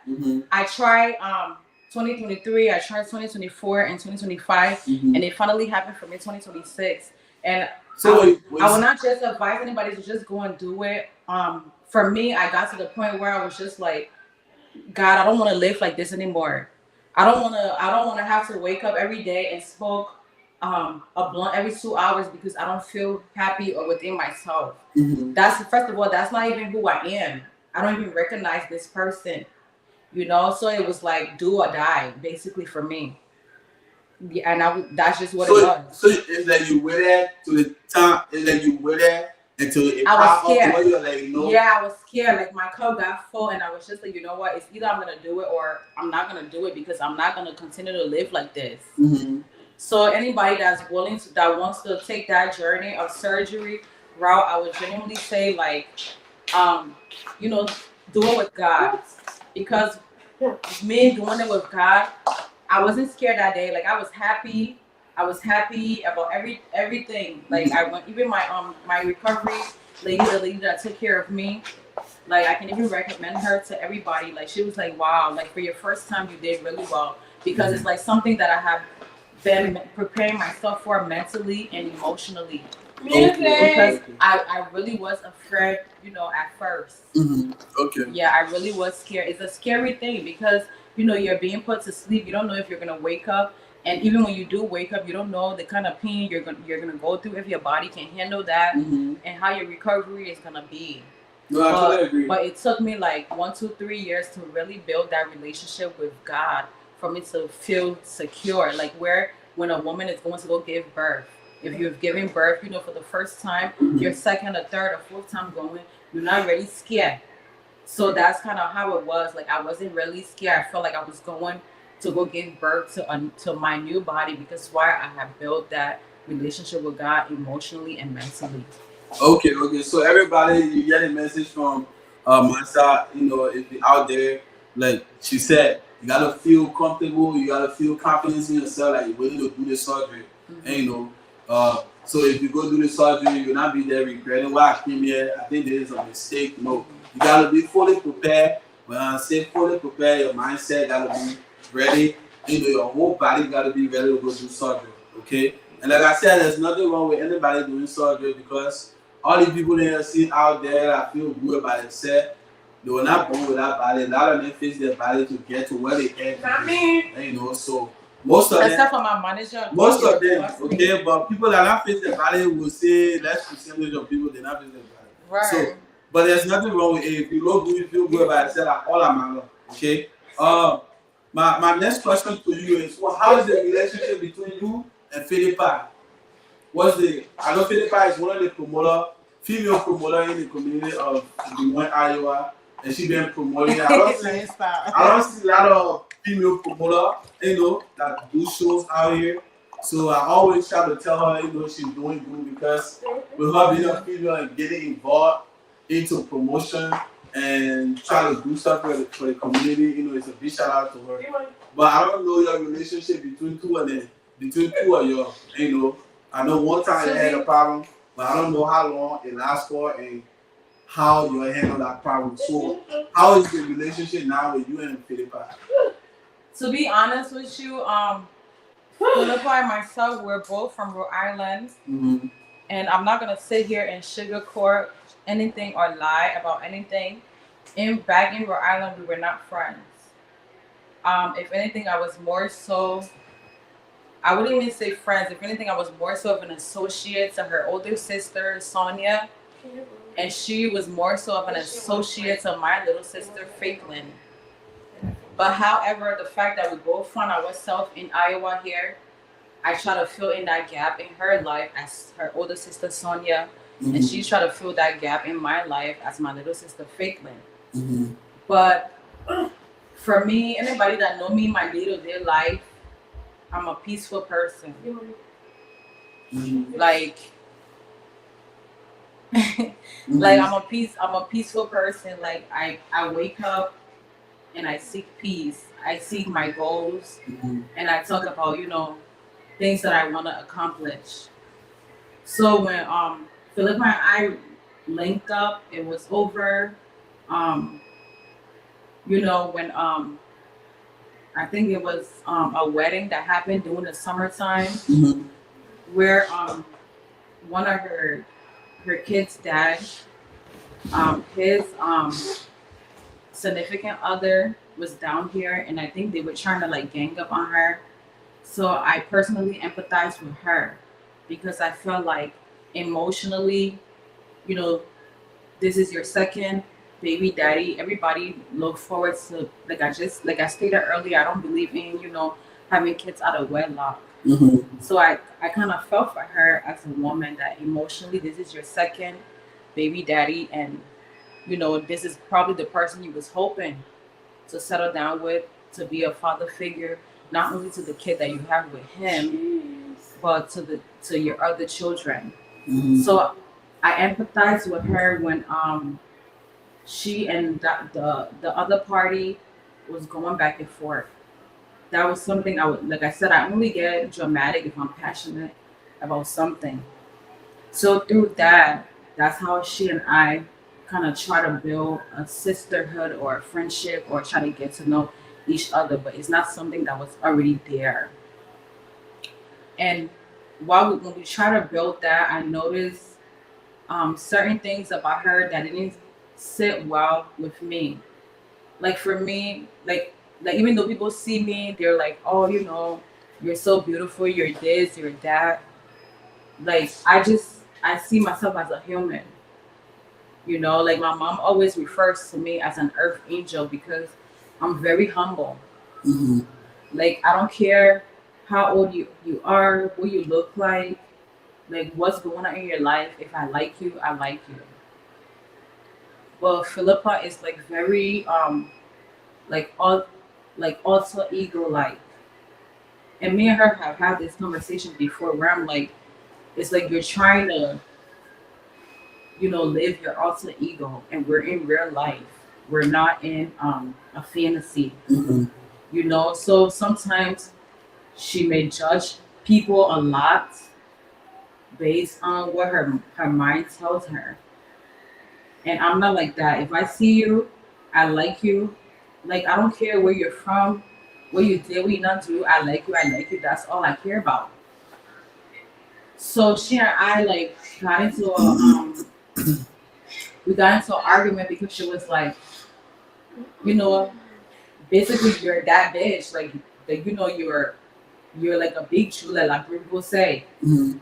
Even though I don't care about that title, like being a big Jew. I just want to be happy. Mm-hmm. She's like, oh, you're a big Jew. Basically, why you going to Prospect Park? I'm like, I don't give a fuck. At the time, even though right now I'm not smoking marijuana, Mm-hmm. but at the time I was heavily addicted to marijuana. So me going to Prospect Park to smoke marijuana with the people that were there and laugh with them, play Lulu with them, and have fun with them, that was something I cherished. I didn't care whether they were selling drugs, where they were from, where they were not from. I didn't care. All I knew was that brought me happiness. Of course, yeah, if my mom knew of that, it would hurt her because that's not the background I'm from. If my dad, my dad has a PhD, he works in the government in Liberia. Even my mom, before coming here, she worked in the police force in Liberia for years. Mm-hmm. So the family that I'm from, they will look down upon things like that. But me, being who I am, who God created me to be, Mm-hmm. I don't look down on anybody. So my whole thing was Prospect Park made me happy. Mm-hmm. So I don't care what you're saying right now. Like I don't give a fuck if I was the president's daughter in Rhode Island and I would come to Iowa and I'm in Prospect Park. I don't give a fuck. Mm-hmm. So that was the first place me and her, kind of clashed. And then I said to myself, and I even said to her friend Jojo, I'm like, you know what? Like Philippa is just too rude for no reason. And one thing about me, like I have spirit of discernment. So although I give people the benefit of the doubt and people think like I'm being so nice and so like I'm stupid basically or crazy or cuckoo, but at the end of the day, I sit with God in my prayer closet, in my meditation time, and I know what's for me and what's not for me. And when I did that, I knew that Philip and I we couldn't be like together because I deal with the truth. I don't judge, and she's more of like a egoistic person where she deals more with the image. So I told her friend, I said she's just too rude for me for no reason. For me, even though yes, I do drama, I cuss people out, but again, it something has to get me there. Something has to trigger me. And when I'm triggered, I'm passionate. And that's why I do what I do. But it's not like on a regular Monday, Tuesday, Wednesday, Thursday, you see me and I'm just cussing you out. No. Like I'm the type to hold the door open for people at a gas station. I'm the type to greet people. Like, and Philippa knows this. I'm the type to show up to your house in the morning with your favorite coffee or your favorite breakfast just because making other people happy makes me happy. So her whole thing was that when she got to see like who I really am, I can respect that she genuinely took to me and she wanted better for me. But in her mind, like taking me away from my friends at Prospect Park was better for me. And in my mind, it's like, no, that's not what's better for me because these are the people that made me happy during, the times that I was down. So, just because you're here now, like, I'm not going to switch up on them because of you. Please leave your message. So that was kind of the issue between me and her until she finally told me, to stay away from her, which I respected. Like I said, I'm not the one to chase anybody. So I respected her decision to stay away from her. But what I didn't like is like, okay, we're three in this room, right? Okay. So you tell me, say, I should stay away from you because of her. Right? And I stay away from you because of her. But I'm still cool with her. But then now because you're saying that, oh wow, Massa really is staying away from me because of her. So now you try to go and make friends with her just to get to me, not because you really want to be friends with her, but because you want to get to me, which is what she did. And when that came back to me, like that triggered me, that upset me because I'm just like, first I would have never been friends with her if I would have listened to you this whole time, because this is not what you wanted from me. This is what I chose for myself. Right. And because I chose that for myself, you told me to stay away from you, and I stayed away from you. So what makes you feel like you have the right to come back and try to befriend what I chose because I'm actually staying away from you? Because one thing about Philippa, she's used to like, like people like kissing her ass, feeding into her alter ego, and I'm not that. I don't do none of that. I'm me. What's for me is for me. What's not for me is not for me. I really don't give a fuck because I serve God. I don't serve people. I don't serve the law. I serve God. So when she did that, that triggered me. And yes, I stooped down to her level, and I posted her boyfriend, other girlfriend. And that's what kind of started the whole drama. Well, fast forward after the whole drama thing.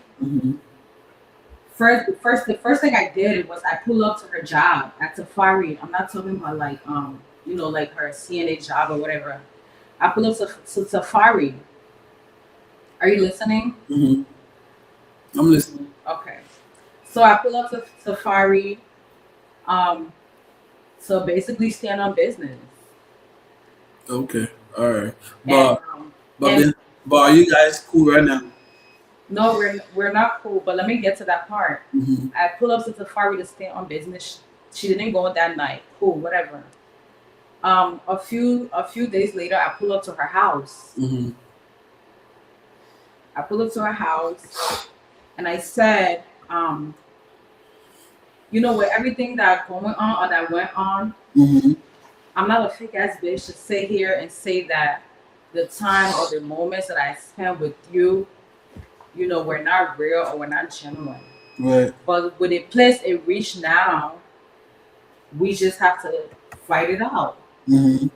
Because you don't talk about my kids, you don't talk about my mom, you don't talk about me. Things that I didn't do. She even went as far as lying on my name. And a point thing, like, gosh, crack me dead this night. If Massa Patricia Norman ever fuck Dream Love, Preston, Fonfon, or whatever his name is, let gosh crack me dead right now. So that was one thing I was upset about, for her to not only lie and say that I slept with Dream Love, but to go as far as saying that I was pregnant and I did an abortion. I've never done an abortion in my whole life. And I put that on my life and my kids. So what was the relationship between you and Dream Love? To be honest with you, Dream Love had opened a restaurant. I know African Chew or whatever. He asked me to be his chef.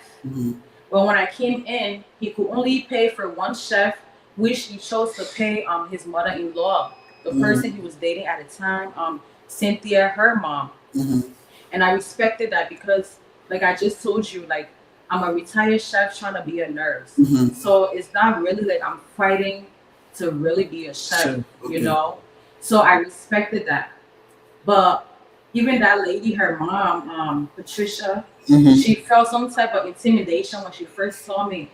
And she insinuated the same thing. And one thing I always tell Dream Love, like, I'm a woman of principle. You understand me? I met Dream Love through my ex, Alan. Because while his best friend at the time, Cuckoo, was roommate with Dream Love. So every time Dream Love stepped to me, I always tell him, like, the fact that I met you through Alan, I can never cross that line. The same with her, even my ex-husband, Cargo. There's so many people here in this Des Moines that want to date me, but the fact that maybe they're not sitting 1 or 2 meetings to judge kids between me and Cargo, I will never cross that line with them because I'm a woman of principles. So that's my whole reason. It's not even about Cynthia or my personal feelings against Dream Love. It's just the code. You know, like, I'm a woman of principle, and that's the code. I will not cross. The fact that I met Dream Love through Alan, I will not go and sleep with Dream Love. You understand me? So when she said that, like that really pissed me off because it's like, you know who the fuck I am. Like, you're the same person that tried to put me on with so many niggas because you know who I am in real life. So just because we in Flower Talk, for you to try to, you know, do all that extra stuff, I pull up to her house. And I'm like, the player reached out, we just gotta fight. But guess what she did? She called the fucking police. They're my manager right there. The police called me and said, I just got off the phone with Philippa Gay. The 9 o'clock right. I said Philippa Gay 5 minutes ago. And I know you guys are going back and forth, but what I would tell you is digress on social media. And I asked him, I said, okay, so if I was to see her in a physical setting and she attacked me, do I have rights to defend myself? He said, yes, you have rights to defend yourself.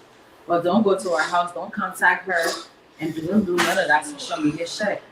And since then, I haven't done that. Like, to be honest with you, I don't hold a grudge against her because I'm not a, you know, malice person or evil person to, you know, keep things in my heart, you know, but like we're back to square one where, like I said, when we were in Rhode Island, she didn't know me, I didn't know her, she knew my little sister, I knew her older sister. Right. That's just where we're at. Like, I just really don't care about okay, I think somebody dropped a comment that wanted me to ask you a question. So after you did your surgery, how was it with your sleeping?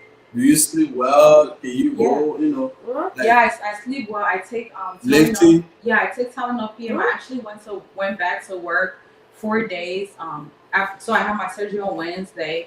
I stayed in Miami Thursday, Friday, and I flew back Saturday morning. And then I went to work Sunday 2 to 10. So you still able to lift up in it? Yeah, I still live up things. I'm still myself. Okay. And Okay. I take like Pain Tylenol. medicine. Yeah, like Tylenol. So how long the doctor told you it would take before you fully heal? About 6 weeks, the same way when you give birth. About 6 weeks? Yeah. Okay, alright. Yeah, so about 6 weeks after your surgery, that's when you heal. Okay, Yeah. alright. Now that's good. So another question was, I know during that time with the argument between you and Philippa, she also said that you had something about fucking Jonah or something like that. I don't know. Me fucking Jonah. No, I think somebody fucking Jonah or something. No, let me clear that up. Philippa came to me and she said that she liked Jonah. Mm-hmm. And I told her, I said, Philippa, you can't be calling Honey J your auntie like, oh, Auntie Honey J, and then deep down you have feelings for Jonah. So one thing I will own up to, while me and Philippa were still friends, I did tell Honey J that Philippa had feelings for Jonah. Because just in case if Philippa was to, I cannot control Philippa. Mm-hmm. So let's say if Philippa was to go through with that, to have something to do with Jonah, I didn't want to be held accountable because why? I was cool with both of them. Mm-hmm. So to again, like I said, I'm a genuine person. So to clear my own side, I told Honey J while I was still cool with Philippa, I'm like, hey, Philippa likes Jonah, heads up and blah blah blah blah. Mm-hmm. So that's how when the whole argument came up, Honey J knew within herself. I believe she's a woman of discernment as well, like myself. That's how she was able to discern within herself what was true and what was lie. Mm-hmm. Because it's like, okay, if Massa was still friends with you, Philippa, at the time, why would she come tell me that you were having feelings for my man? While she was still cool with you? That's something that would usually happen after you guys have fallen out. Okay. Yeah, but because I didn't want no parts of it. I don't like deceit. I don't like all that fake shit. I don't like it. I don't want to be a part of it. Mm-hmm. So when she mentioned it to me, not only did I advise her, but I went and I talked to Jonah himself, and thankfully Jonah, exact words was, "Oh, I have my woman. I don't want to mess with Philippa." And after I heard that from Jonah, that's what gave me the encouragement to go and confide in Honey J to say, "Look, this is what Philippa is thinking or planning, Mm-hmm. and this is what your man said, and this is what I'm telling you. Mm-hmm. I don't want no parts of it." But I, upon my life, my kids, my everything that I'm working for in this work, Mm-hmm. I never one day tried to hook Philippa up with Jonah. No. Philippa confided in me that she likes Jonah. And I had a one-on-one conversation with Jonah about it, and he said that he would never go that route because he genuinely loves Honey J. Okay, And that gave me the motivation, the courage to go and tell Honey J. But I didn't go back to. But then after I spoke to Honey J, I didn't go back to Philippa to say, "Oh, Philippa, did you tell me I talked to Jonah and Honey J about and this is what they say?" Because obviously that would hurt her feelings. Mm-hmm. Okay, so speaking of Jonah, even though Jonah, wife or woman is your manager, right? Mm-hmm. So what's the relationship between you and her before she became a manager? To be honest, I first heard of Honey J when she was in Arizona, Mm-hmm. and sometimes she would comment or laugh under the person that my ex-husband is currently with. She would laugh under their post, and I would name 3 people. It was her, it was Kay Rogers, and it was Angel Lobo. Mm-hmm. At that time going through separation, obviously I was more alert to what was going on Facebook. So they would laugh at things that were kind of going on between me and him and stuff like that. Mm-hmm. But I first met her when she moved down here to Des Moines, I think 2023, and I got the chance to take her around to look for a place, and we connected. We're both cancers. I'm July 14th, she's July 4th, so we're both cancers. So that's how we connected and became friends. But I feel like the same thing, moving to a new state, people tell you, say, oh, be careful with that person, they're dramatic, or be careful with that person. So we kind of kept like our distance from each other. But this whole situation with the drama and her realizing that, oh, if I could come to her and tell her the truth during the situation and not wait till after the fact. I feel like that brought us closer, and I introduced it to my mom, to my family, to my kids. I'm genuinely getting to know her, and like I told my mom today, like I'm practicing with her how to be a better daughter for my mom, because I never had my mom growing up. I just brought my mom to this country 7 years ago, and we don't know each other. Being that I was married to a Guillaume and my mom is a crown woman, so it's just been a lot of drama where my mom and I haven't really gotten the chance to know each other. But I feel like God is using Honey J to bring it together. Yeah, to bridge that gap and bring us together, because she understands the African culture really well, and she understands the American culture really well. So it's like she's half my mom and half me. So she's like that middleman, and that's why I really hold her at a high regard.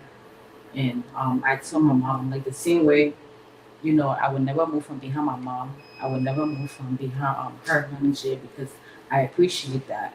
That's all I ever wanted. Even if you ask my ex-husband, Cargo, when my mom came, I always used to push my mom to him, because like he kind of know the African culture and the American culture. For me, I only know the American culture. I came here at the age of 9, so I only know the American culture. So because of that, my mom and I don't really have a relationship.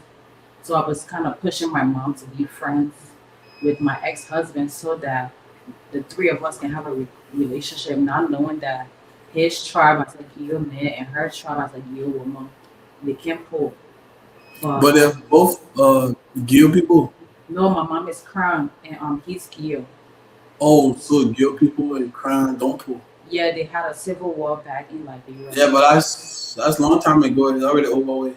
I know, but when she came in the home, that's why there was no peace, because of that. Cause she will be on the phone with her Crown people, and they will be telling her things like, "Oh, your daughter is so beautiful and educated. Why you let her to marry you, man?" They're still going through that thing, and that thing. A lot of that. Yeah, the old man didn't stop that thing, because now 7 years later, Carver and my mom don't talk. They don't have a relationship. That's not good. That's not good. Even when he comes down here to see the kids or pick up the kids, what happened? You don't talk to my mom. You don't acknowledge my mom.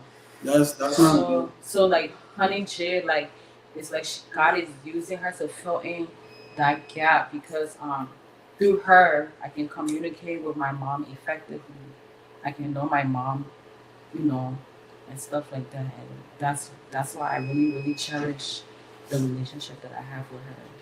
Yeah, thank you so much for bringing that up too. When it comes to the parents, Gio and Kran, if you're a parent out there, you're watching this live, or you get your mind, your pa out there that still having to have this problem with you being with your man, please try to help and stop our parents then for destroying the family or destroying the relationship due to their civil problem in the past. Okay, so Gio and Crown people, what happened, civil war that happened, Liberia should have nothing to do with two Liberian people that got bring together that are different tribes. They should have nothing to do with that. That thing already happened in the past. It should remain in the past.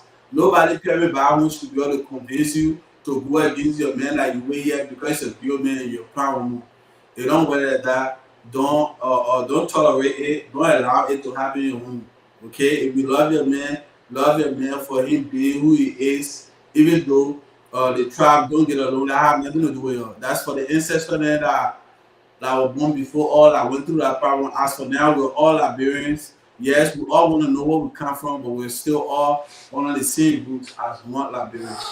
So we should keep it that way, okay? But yeah, sorry so much for going through stuff like that. I never hear I never heard anybody that was going through those type of stuff. Because for me, I used to hear about it too. But unfortunately, I never went through stuff like that because it was not going to hold me.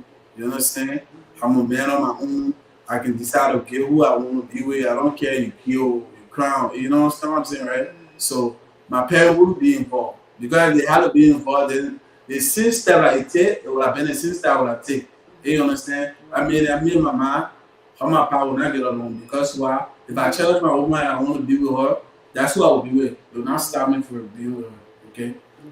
And I feel like he should have taken that steps and still continue with his marriage with you, even though it didn't work out. Because only God knows what can happen in marriages. You understand? If you're not meant to be, it's not going to be.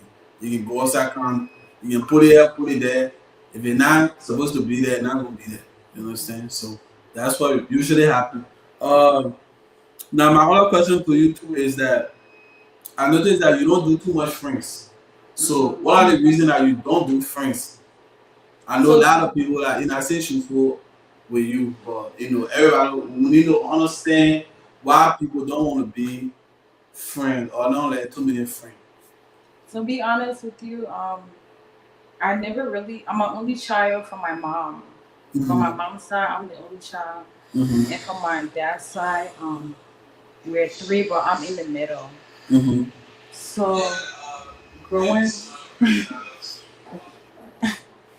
why is manager like this? Go ahead.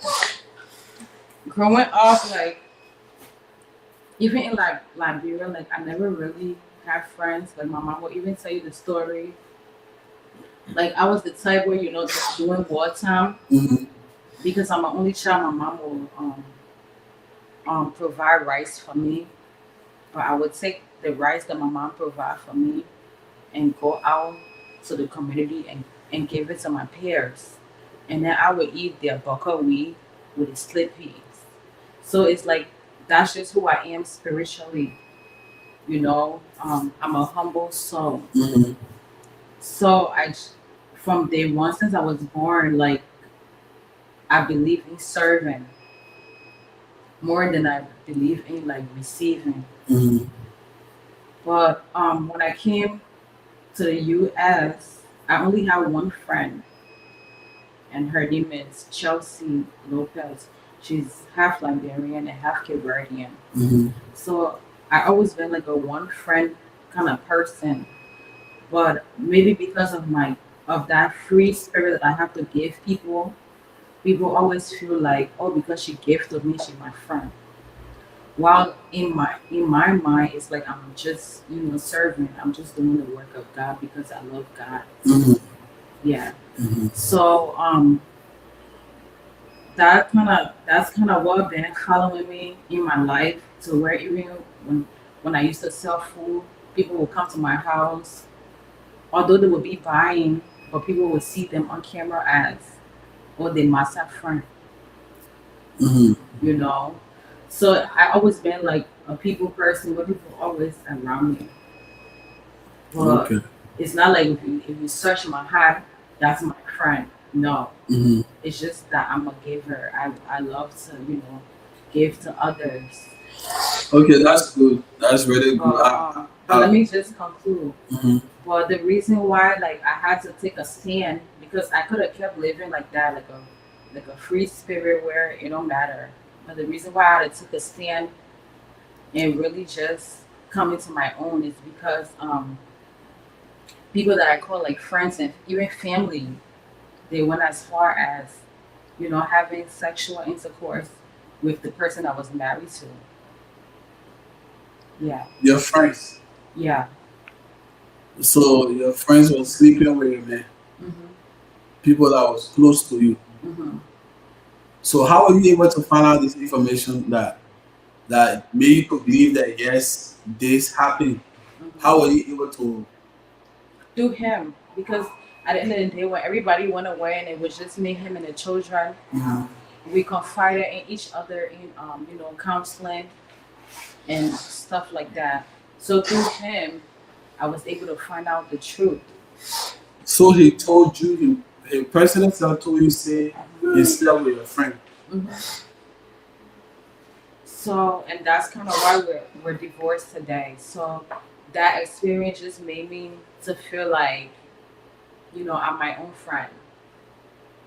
Okay, so how are you able to get over like depression of, because I know you're going through, trying to going through divorce, knowing that things that make you to leave your marriage. How were you able to handle all the depression that you had that was going on? To be honest, I needed medication. I couldn't do it on my own. I tried to go to church. I tried to smoke marijuana. I tried to drink. I tried to socialize. I tried everything naturally. But the only thing I didn't try was maybe to go Africa for some time. And the reason why is because I didn't have anybody to leave my kids, with to be able to go Africa for that trip. But I had to get on medication. So when you say medication, you were on depression medication? Yeah, antidepressant and anxiety medication. Damn, that's crazy. I know it been a tough journey for you, but I know it's for the good. Yeah. They always say that if if you don't go through suffering, you will never get to be able to succeed. Right. You have to. Purpose. Yeah, everything happens for a purpose. Most of the time people say, "Oh, I born a child by mistake." I feel if you are not raped to born a child, it's not a mistake.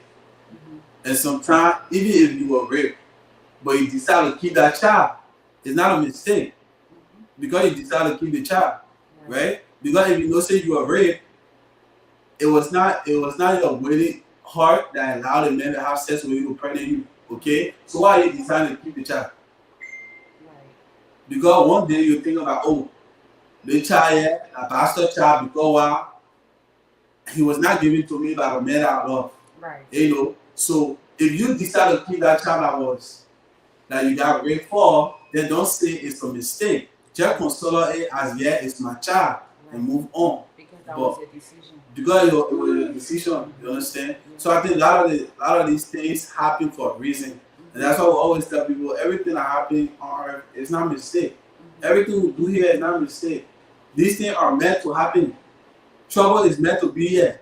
Because if there was no trouble, you think we'll be here? We won't be here because all these things fall in the category of us knowing, who we are. You understand? Mm-hmm. So let me go to my own question now. And the question is like the truth question of life, okay? Mm-hmm. You gotta be honest, be honest about it. If you done it or you never done it before, okay?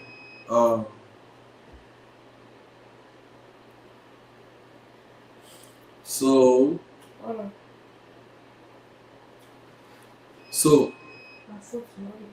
to be honest about everything in your life, okay?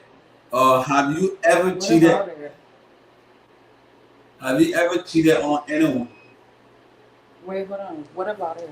Wait, pause at this segment because she's asking me to read my pause. Okay, hold on a second. Guys, we're gonna take a break. Before we get into the other question,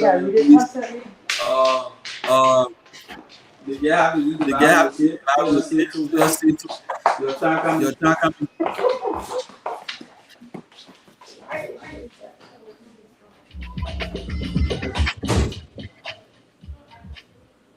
So thank you, wherever place you are, wherever place you're watching from. We say thank you for joining us here.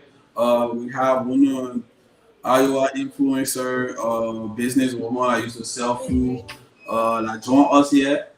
She been a lot of drama that been happening in the community of Iowa. So she decided to come in the studio tonight to discuss the problem. Those who she have problem with, those who she have problem with, those who she don't have problem. She want to know the problem. These problems can be solved. Okay, so thank you so much for joining us.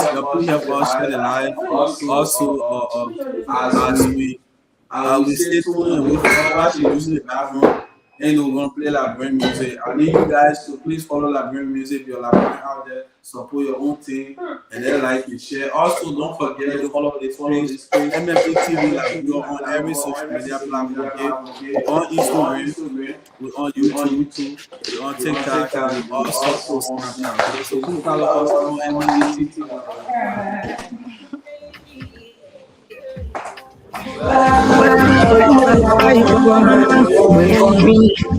You're just waiting, see. When I see my team.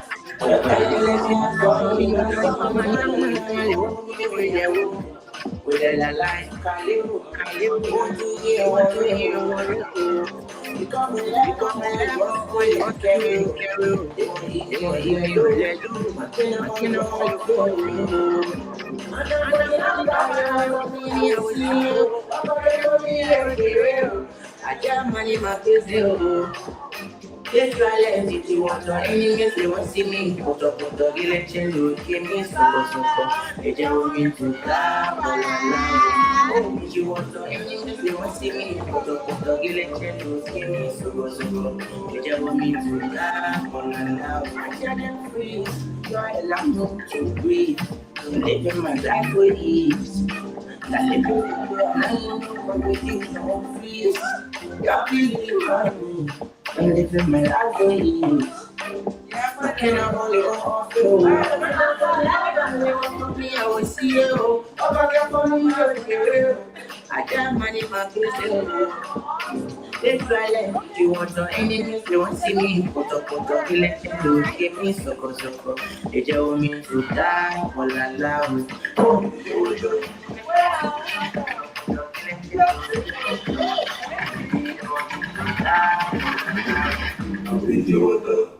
Okay, so Olivia Brooks, she wrote a comment, said, "What my friend BK do before you post him?" Okay, Olivia Brooks, I never knew that. First of all, BK was your friend. I met BK through a mutual friend of ours, which is Trinika. You understand me? And first of all, mind you, I don't even know who the fuck BK is. Let me tell you how I met him. I pulled up to Prospect Park on a Monday, and he was there with Future and some other niggas, you know, EP, Future, and some other niggas, right? Like I said, during my time of healing, Prospect Park was where I used to go to find happiness. So when I first seen him, I didn't even know who he was. I first thought he was Mason. There's this guy named Mason. He's a personal trainer. He was supposed to actually train Philippa and myself in the gym. So I thought BK was him. So I was like, "Oh, is that Mason?" And then you know, one of the guys was like, "No, this is BK." Okay, it's a Monday. Passed by, whoop-de-whoop. So a few days later, Trinika reaches out to me. She's like, "Oh, my best friend BK, you know, wants to meet you and stuff like that." That's how I met BK. When I met him, I told him, like, to be honest with you, right now, I'm not looking for a relationship or a man, because why? Not only was I coming from out of a divorce, but I was coming from out of an abusive relationship with Alan through Kijan. You know, the person I actually dated after my divorce. And yeah, the so-called boy from Johnson Street. We had a restraining order between us because one thing I told him, I'm like, you know, I've been married before, so I've been there, done that. Like, what can we do to me in this time? You know, so I can take every other thing from you, but don't put your hands on me. So when he put his hands on me, I called the police, and that's how he went to jail, and that's how we got the restraining order between us. But just because you and somebody have restraining order between y'all, it don't mean that, you know, emotionally the relationship is cut off. So that's what I was going through at the time when I met BK. And I told him, I'm like, tell me the truth. You don't have to lie to me. Tell me the truth. If you have somebody that you're talking to or that you're with. And that's how he told me that he had a girlfriend at the time that lived in Arizona. Okay? And that's how BK and I created a friendship. I would not say a relationship, but a friendship. Because I told him, I said, if Alan was to come back today, despite the restraining order and everything, I would take him back because my heart still longs for him. Mm-hmm. Okay, and you're in a relationship in Arizona, so basically he became like a comforter to me. You know, like I wouldn't say a friend because obviously we were intimate, so I wouldn't consider him a friend, but we were there for each other. Mm-hmm. So fast forward, he started to catch feelings, and I myself too started to catch feelings, but it wasn't on a level where I was his girlfriend or he was my boyfriend. It was like, okay, this is the situation you met me in, this is the situation I met you in, and now we like each other. What do we do? Mm-hmm. So I was staying with my mom at the time, and obviously he couldn't come over there because I'm very protective of my kids. Mm-hmm. You coming over there to meet my mom and my kids, that means our relationship is going to a different level. And that's not what it is in reality. You understanding me? Mm-hmm. So that's how we sometimes used to meet up at Philippa house or at a park on the south side. So then he offered for me to get an apartment where we could both sometimes stay. So that's how we got the apartment on the south side. Mm-hmm. But then when we did that, like, you know, it's like you're trying to suppress me. Let's say, for example, Philippa will call me and be like, "Oh, is BK there?" And I'll be like, "No, he's not here, but he's really there." Mm-hmm. And then like she would try to tell me, she would try to put me on to like a different person. I'll be like, "Philippa, like even though you know I know the situation with BK and I, but I'm not that type of girl. Like one thing about me, like I'm not the type of girl to talk to this person, that person, this person, that person. Mm-hmm. Like if I'm talking to one person, even if it's not what it is, that's the one person I'm focused on. So at the time, I was only talking to him. So he would be there and he would hear like Philippa try to put me on to other people. But at the end of the day, we both knew what it really was. So he told me, he's like, you know, I have a lot of hoes. I have, you know, bitches I've been dealing with before I even met you that been there for me. Mm-hmm. But, you know, I really fuck with you. So give me to the summertime to cut everybody off. And I'm a real ass bitch. I'm like, nigga, you can't have me meeting your mom, meeting your, you know, your whole fucking, you know, situation. You haven't met my mom, but I've met your mom. Mm-hmm. You haven't met my kids, but I've met your kids. Mm-hmm. You know, like I'm not telling you to cut off EJ Carter, but you're telling me to cut off Philippa and this person and that person. So if you really put it on on a skill level, like you're really into this, then I am.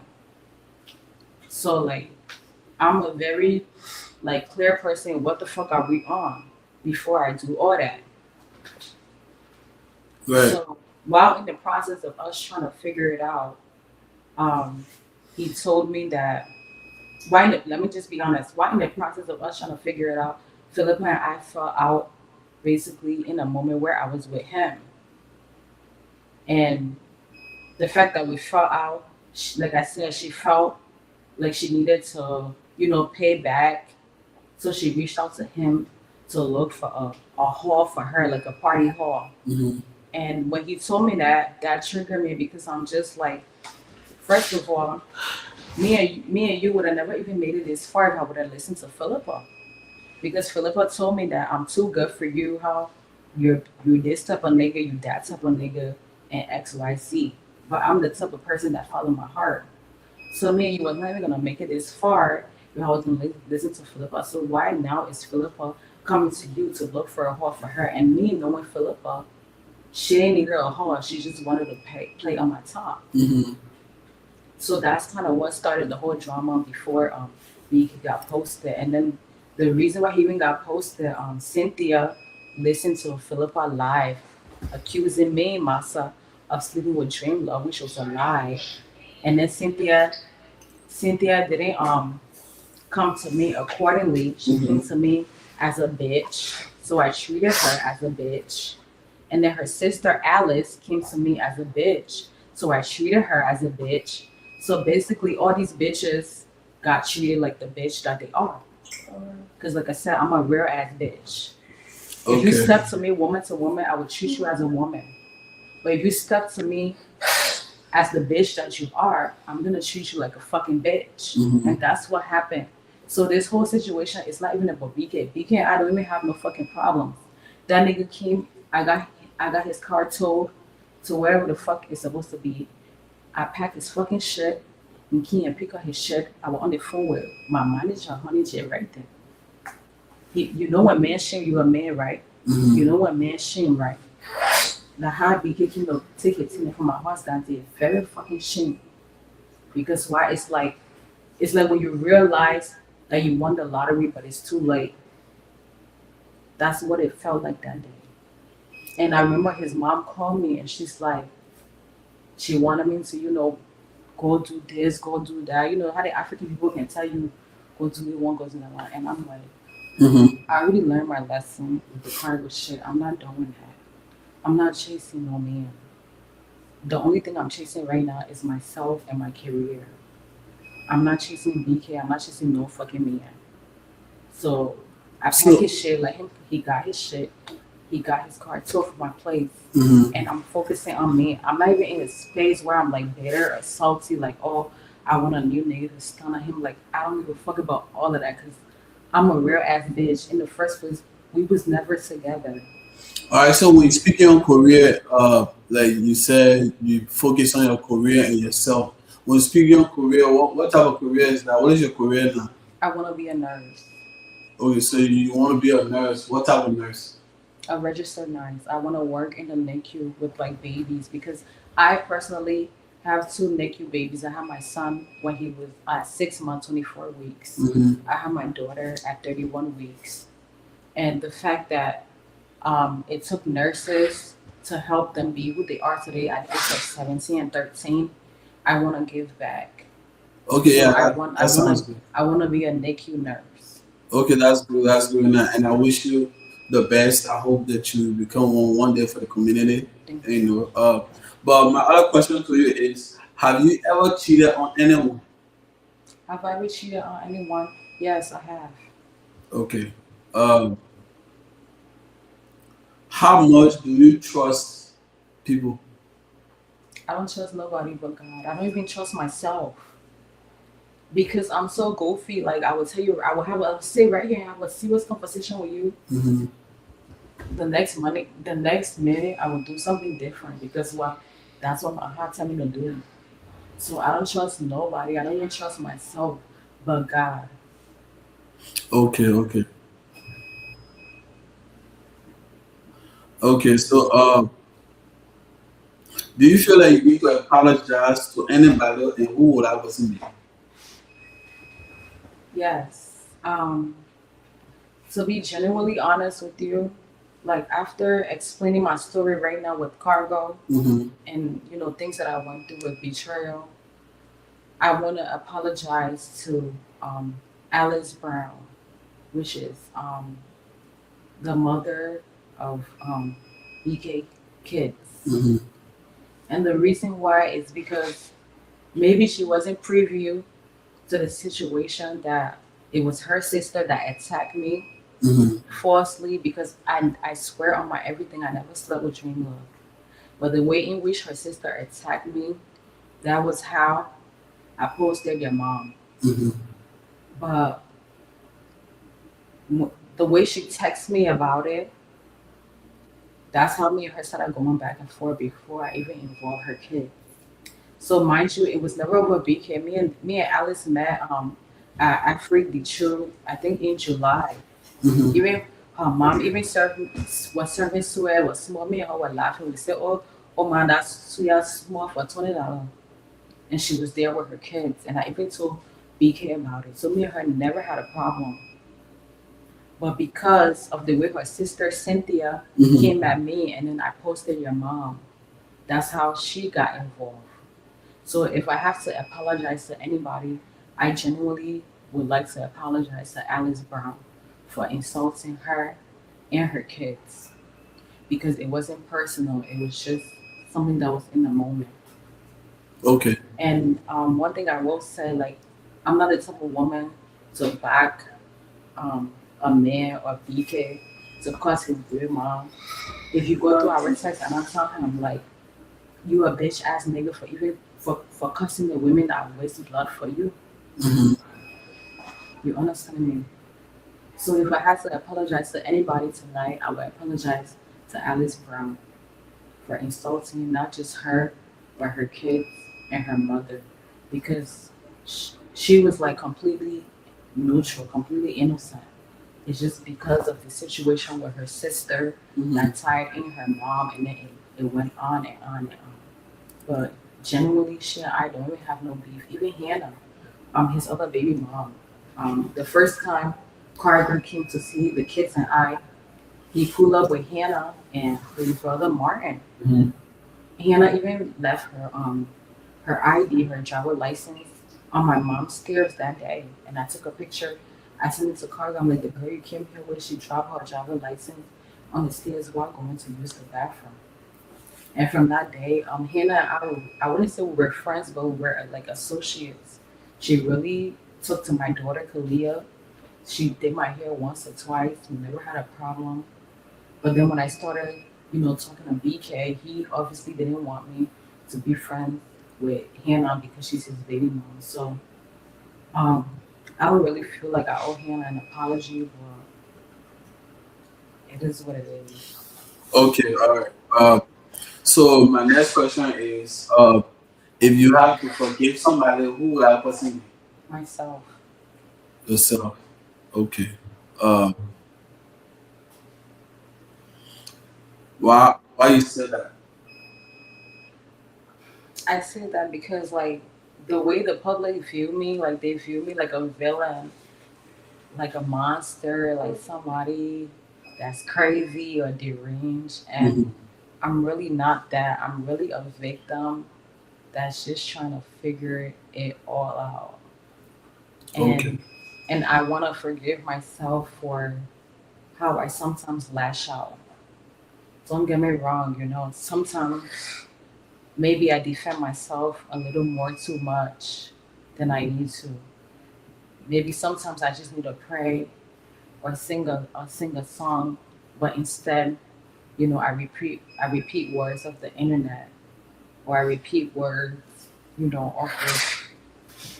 of my childhood trauma. But I know that deep down to my core, like I'm a loving person, I'm a loving mother, a loving wife, a loving sister.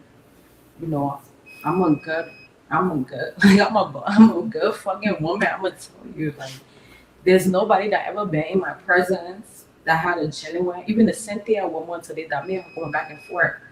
When Dream Love was having that Afro tree, you know what I told her? I sent her right down into fiery while everybody was there partying. I told her, I said, don't you fucking quit your nursing school to come and stand by Dream Love in his kitchen to cook. While he's cooking and doing his business, continue with your school. You understand me? Because why? At the end of the day, you gotta have a plan B. You gotta have a backup plan. I educated Cynthia that night. I talked to her like as if she was my daughter. I talked to her like as if I was her mentor and she was my mentee. So I want to forgive myself because sometimes I bring myself down to the level where it seems like I have no education. I'm just a low life ghetto cut ass chick, but in reality, that's not who I am. In reality, I'm an intelligent person. Like, I'm the person you want to book a session with. Okay. But because of, life situation and life circumstances, that's where I found myself. So I want to forgive myself and really be able to live in my truth. And I want to say one thing that's really still bothering me. And even if this is me on the bottom, I don't give a fuck because that's who I am right now. So I think that's what my next question. No, let me finish. That Olivia girl that said BK her friend. I don't trust her friendship with BK because I have a video in my phone right now of her playing herself in her like pussy, where she sent to another nigga. So you coming on this um podcast right now to say what my friend BK do before you mention him, it's like, is he really your friend or are you one of the bitches that you playing in your pussy for him? Because one time BK made a mistake, he sent me a screenshot of a bitch playing in her pussy. And I cuss him out because I don't play that shit. I'm a wifey ass bitch. I don't play that shit. I'm not the type to be like, oh yeah, you send me this shit, like it's cool. Da, da, da. No, I cuss the fuck out of her. So what kind of fucking friend is she? Is she the bitch that playing her pussy? So did it show you full evidence of the person who was playing in there? Yeah, that whole playing in her pussy. Okay, so my next question is. So who sent it to her? You know, answer it. You say my next question is. So ask her, who sent it to her? Yeah. Yeah, who sent it to you? Who sent what her video? Who sent the video to you? A video That one both from Fargo. from Fargo? Mm-hmm. Okay. And you're not gonna call the name? I'm not gonna call her. Okay. I'm But you received the video from somebody from I Fargo? received it. That Olivia girl. Light skin Olivia that was here the other day with patient. She was playing in her pussy. Okay. Then after this, she said she BK friend. So is she playing her pussy for BK too?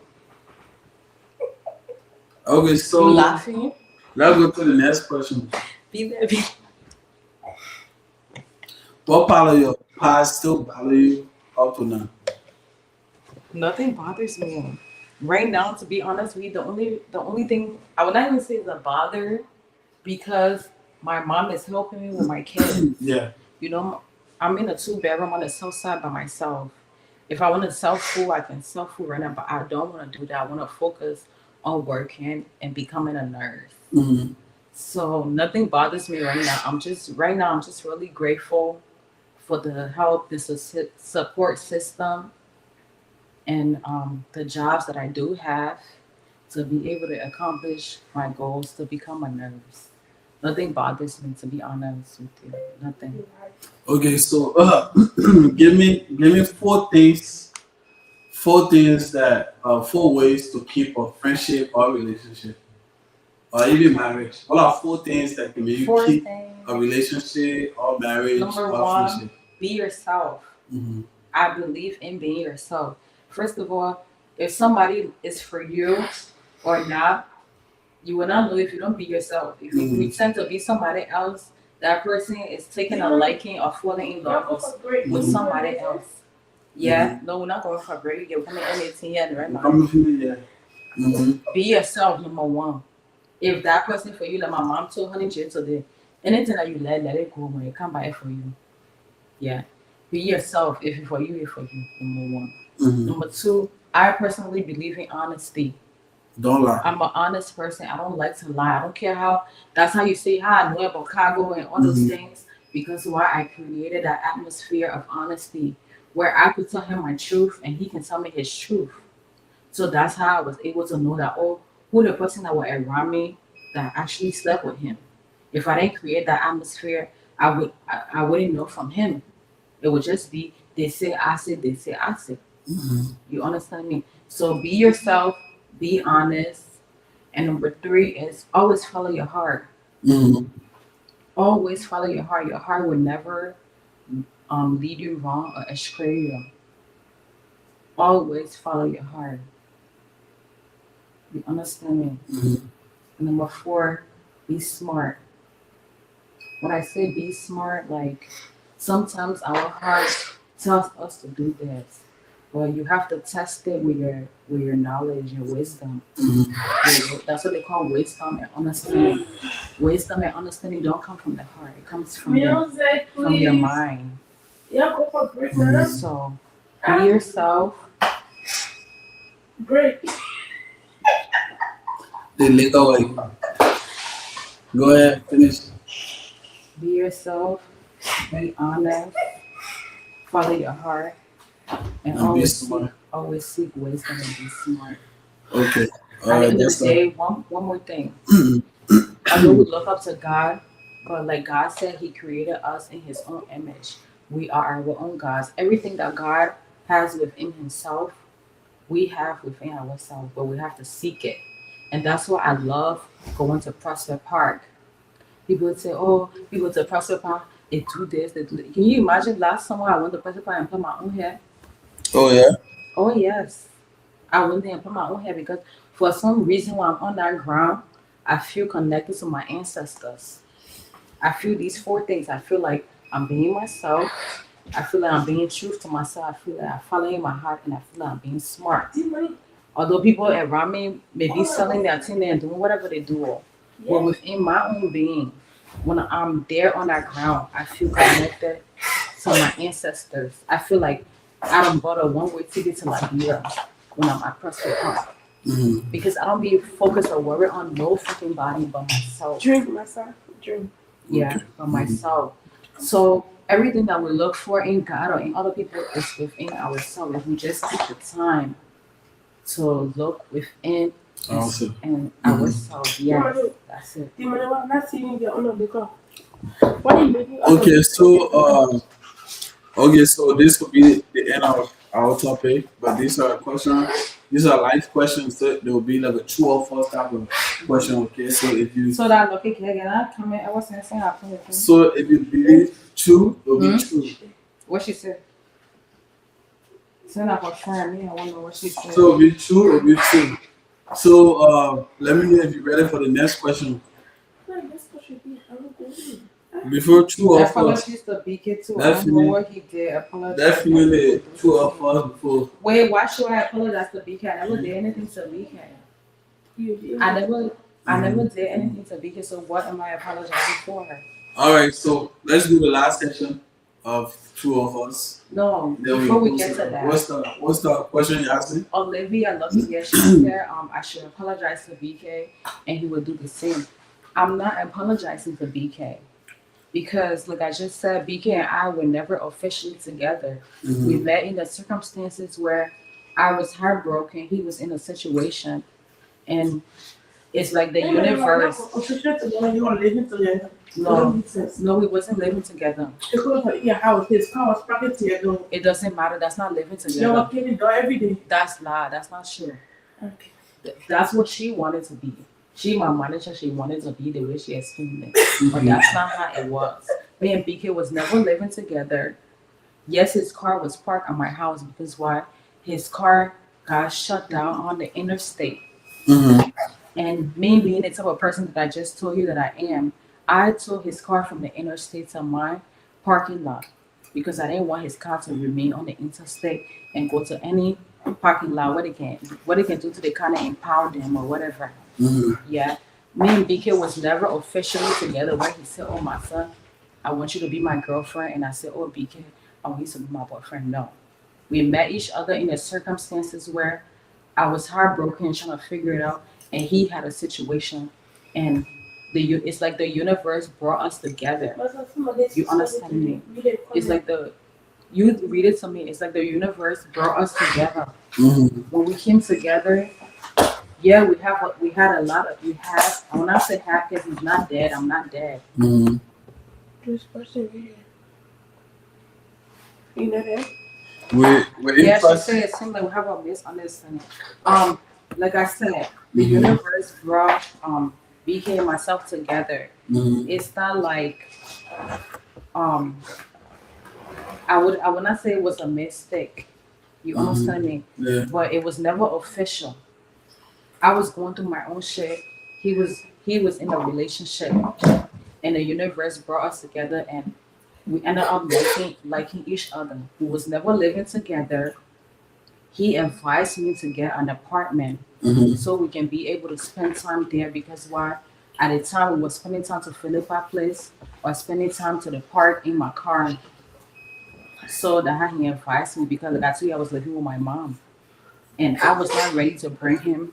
My mom is an open person. I'm the only child from my mom. She will accept anything I bring to her.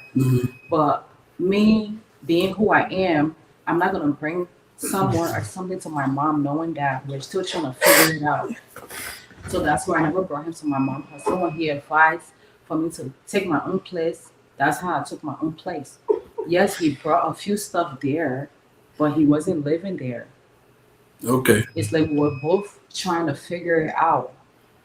Yeah, it makes sense. It makes sense. My next question is stay away from those who stay close to everybody.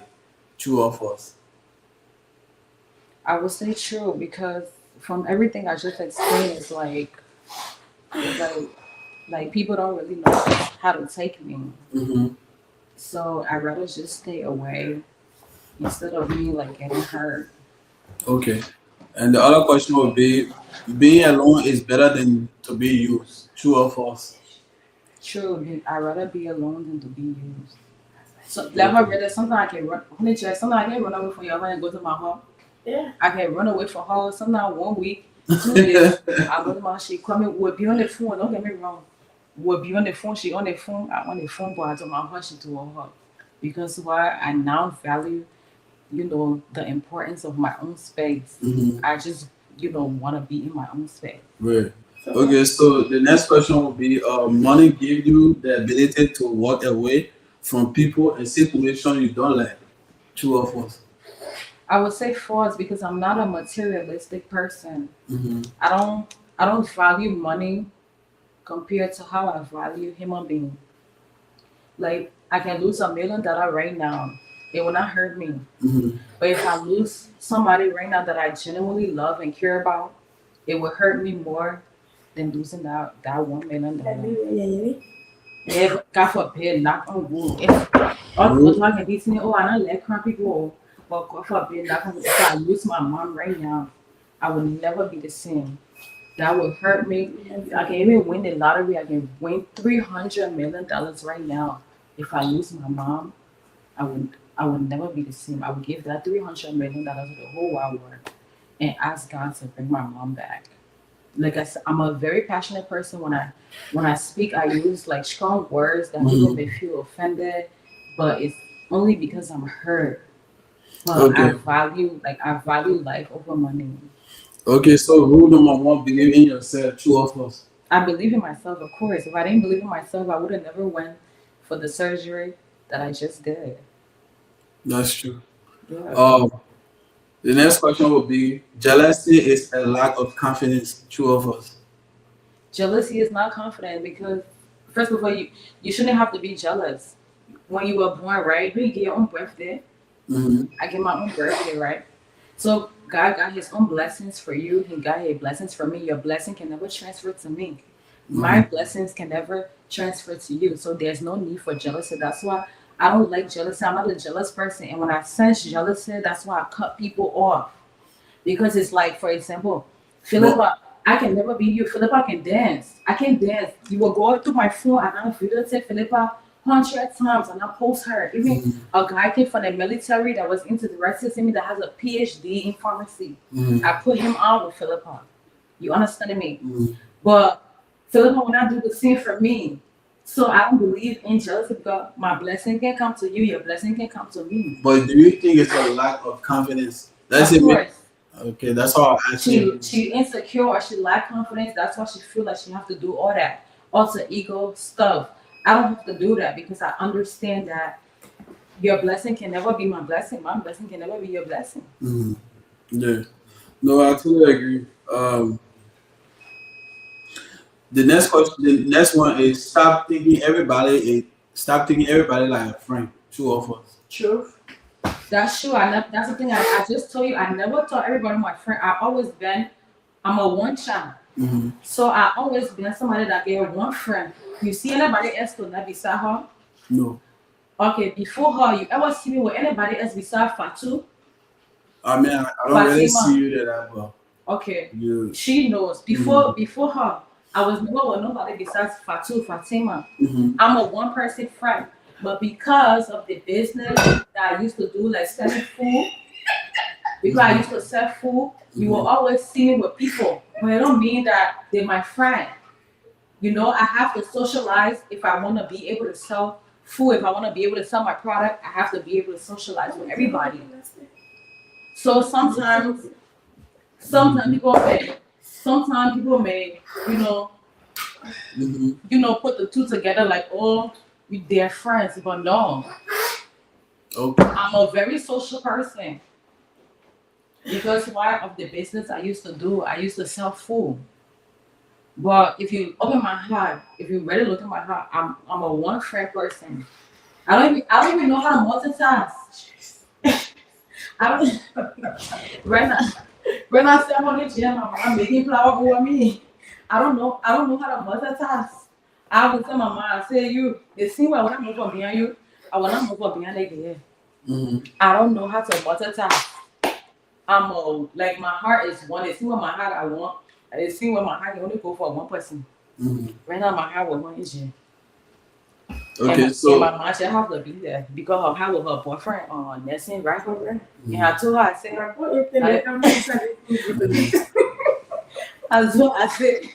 said your boyfriend and my nobody and somebody one thing I love about my mom, we can rock it, but at the end of the day, like she loves me, I love her. Yeah. Like me, mama can make her right now. When you see the two of us, say that when I make her, that's the only thing I love about her. Let her give her own people, let me get my own people. But when it comes to me and her, we know what's up, and that's what I'm looking for in a husband. Let my man get his friend in. That's why you see, I don't care. I don't have problem with EJ Carter. He can be friendly with BK and whatever. That's BK. Like even why you sound with the wedding, me and BK did DoorDash weeks, not even just days, but weeks before that wedding. We did DoorDash for that wedding. Even right now, the post that BK wore to that wedding, and in my second room for me to go dry clean it with my other clothes that I have to dry clean. You understand me? I pack everything, but I not pack that wedding clothes. They stay there. If you want to take pictures, then I will. When I go home, I will take picture. I pack everything that belongs to him. But I don't pack that wedding suit there. okay. Up there in my other room, with my other clothes that I gotta go to dry. I say clothes I gotta go in the washing machine. I said dry cleaner to have it. It's there. You understand me? So my prayer is whoever I'm attached to, you can have your people, you can have your life that you have before me or even after me. The same way I can have my own life that I have before you or after you. But let there be that mutual respect, and that mutual understanding. You understand me? I don't, if you ask me if I want to tell you my favorite word is don't suppress me.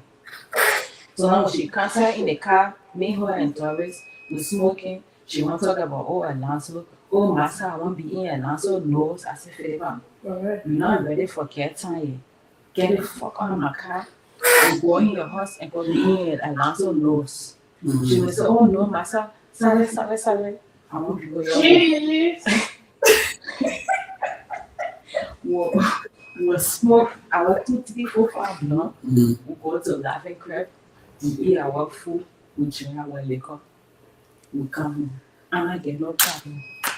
So my only thing here is keep it real. Don't deceive me. If right now you won't be with your man, I will only fair with you, go be with your man.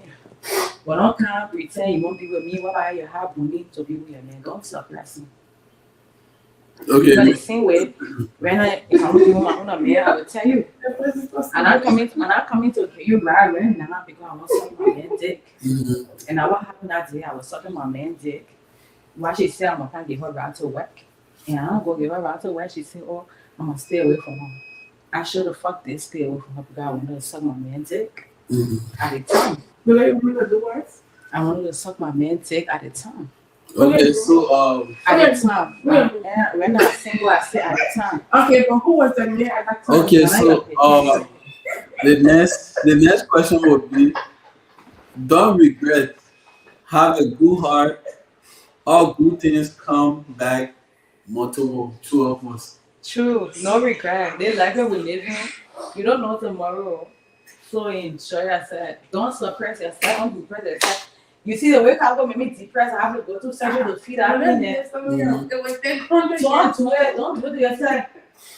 When you meet me, when you see my picture when I was marrying Cargo, you must see my picture when I was marrying Cargo compared to the way I was looking before I did this surgery.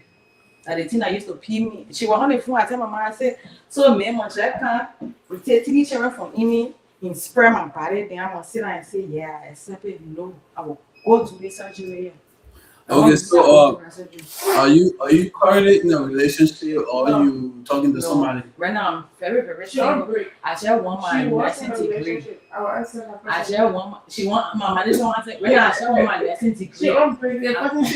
The camera line for you. The camera on. Please answer a question.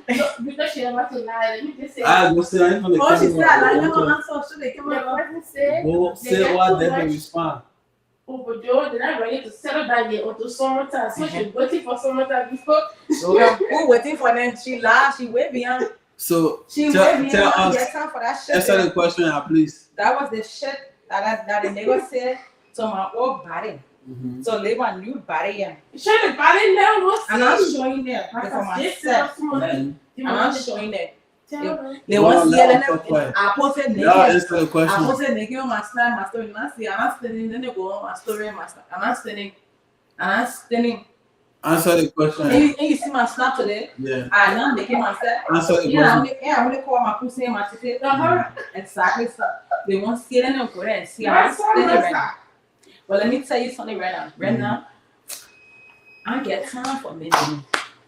The thing they call meeting. I get time for it. Right now, the only thing I want to wear, God, I have me. I go to my surgery. Yeah. I just want to get my nursing degree.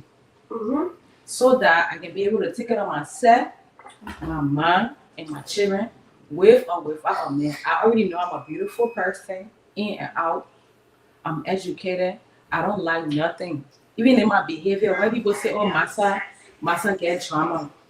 And then, man, you can even, and you were there that day, I brought your ex-girlfriend, she needs to have to this song with me, right? And I mean, they won't walk out of the house. When he finished fucking, she needs, and he coming back to come to the house to tell you I'm a home trained woman. So you went back to his house? But she went out there and finished fucking with, and I do this song with them. But you went back to the house? Yeah, I went back there because I'm a trained woman. And that's how you have a boyfriend and girlfriend? Yes. Oh, okay. Yeah, I So went you're back like there. you're meant to do? You bring your ex-girlfriend for her to do to this song. The bitch said how she digmatized. She start trimming on herself. I walk out.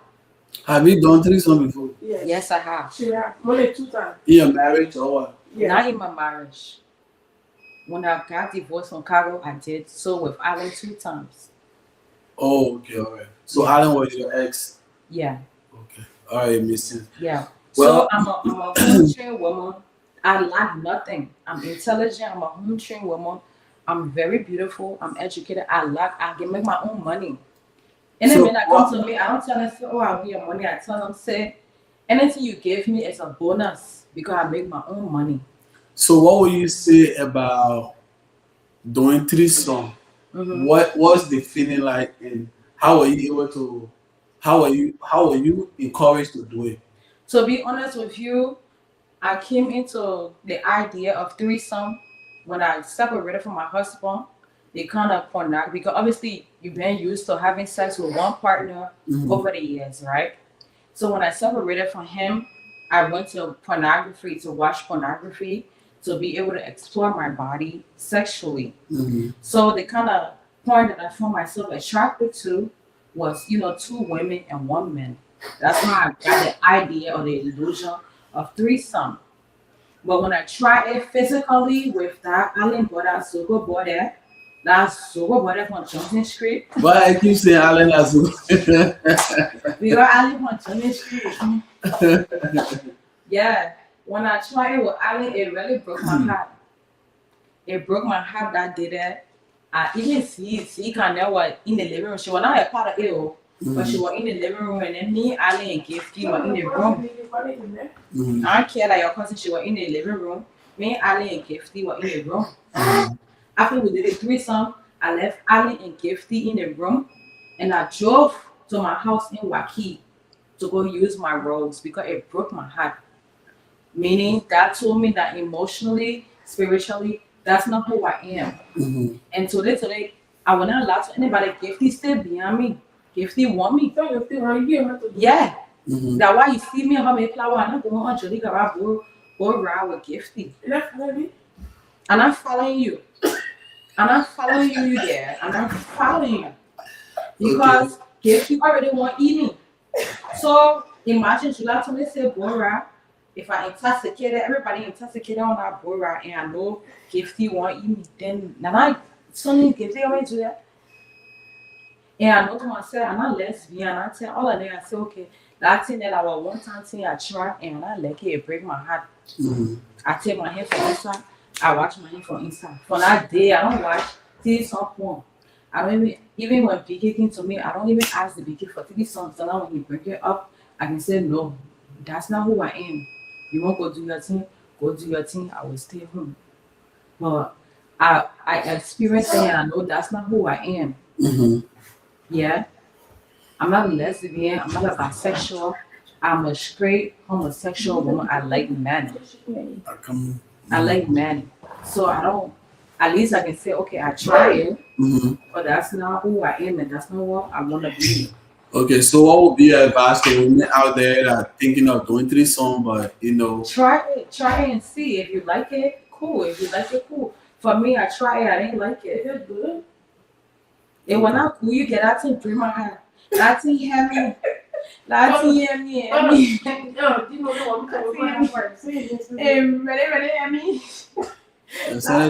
You get I was crying,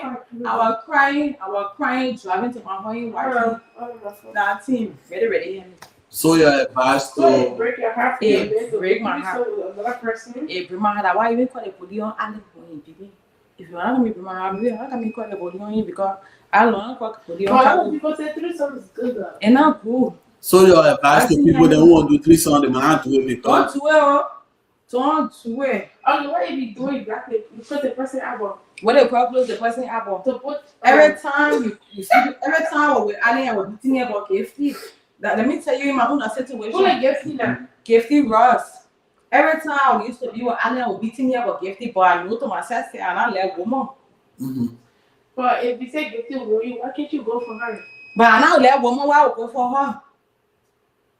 okay. I left me. I'm not lesbian. I think it made a lot of sense. The fact that you're not like something I see, I was trying. You're trying. And then when I try, I notice and I like it. But you try it too. That is the whole story. No, I like it. I'm like. All right, so ladies and gentlemen, thank you guys all for joining us here on MMETVLIBERIA Self Culture with Massa. As you can see, you're not yet everything about her, everything that you want to know. People actually have confusion. She already went over everything. So they will see me in my screenshot. Ladies and gentlemen, why she want me to stand up? thank you all. Okay, so alright, so Massa should stand up in front of the camera and show a body. Yeah, you can. 360. The people not shoot my nigga body on the they not screenshot it. You can want to one 5 hours show. Tell you.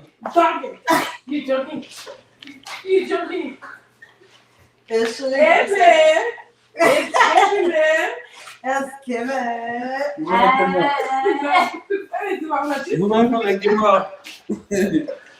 So we stand in front of the camera. Massa, go stand in front of the camera while I so. Mind you, I still getting massages, yo. Alright, so as you guys can see, as you guys go to 360 from the camera. As you guys can see, mind you, I still getting massages, yo. As you guys can see. Oh, wait, look at my ancestor in dream. So as you guys can see, Massa did her surgery. So she was showing her body. She was showing her body 360. Massa, go out and do 360 please for the camera. Can I be first at least? Yeah, go ahead. Yo, wait. Stop what you mean. Give me that. Let me end this live. Thank you guys so much for watching this. But let's stay tuned. I'm gonna show you I'll show you Massa body that she did. So she'll do 360 for y'all. If you want to go out there and do your body, there's nothing wrong with it, okay? If you get the money to do your body for summertime so you can bluff on people then. It's good. You know. My only advice for people then who doing body, okay? If your man don't approve of you doing body, don't do it. Because that relationship will not work. People who can do body, they can get a lot of attention from men. So if your man don't agree for you to do your body, if you go ahead and do your body because you say you can do things on your own, when you have a man that's always listening to, you're on your own. But if the man do agree for you to do your body, you go and do your body, I'm happy for you. Do your body, you know. Then but yeah, so if you out there, you have a woman and you're a man and she want to do about it and you agree, allow her to do about it because people do about it to feel good about themselves. Okay, even men can do about it. For a lot of men, I don't know. Let me tell you something. Okay, if you want to do 6-pack and your stomach big, okay, I know you can see women around here doing 360 sucking their stomach and things like that. They also get it men who can go do surgery on their stomach for 6-pack. So if you want to do surgery, there's nothing in America they can do on your body.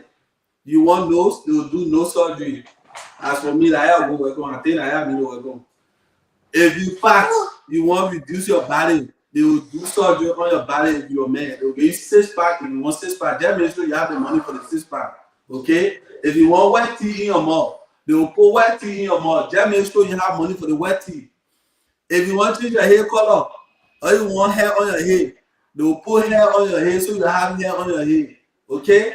So in America, there's a lot of things that they can do. I know a lot of you are not exposed to it, but there's nothing wrong with people doing their body, doing all these things. It's because why people want to feel good about themselves. Okay? So there's nothing wrong with that. But just stay tuned. One of my guests that I have here, she did her body. At least when she show you her body, it might convince somebody else to go do her body. So do the 360. I still gotta do massage. Dre on the side. Dre over your friend. Where? No, face the camera while you gotta look in the camera while Alright. Dre back the way they see you do 360. Should have bought to them too. Yeah. So look. Okay, so first we want Dre back small, Dre back again. And then you can see your whole body. We need to see it. Just yeah. Keep just on the side. on it. No. Right. Maybe you feel On the side. Yeah, so you can see. Yeah. Yeah, so if you want to go out there and do your body, you are more than welcome. You have to get your massages, so this not my final body. Exactly. You know this, everything gotta come ton. Exactly. But at least, Yeah. cause like you know, Yeah. I gotta wait. Yeah. I gotta wait. Yeah. All right, so ladies and gentlemen, thank you guys all for joining on here on MMETVLIBERIA Self-Culture. You know how to do that. I hope to catch you again tomorrow. And thank you so much for sharing your life and stuff. Thank you. See ya. That's all my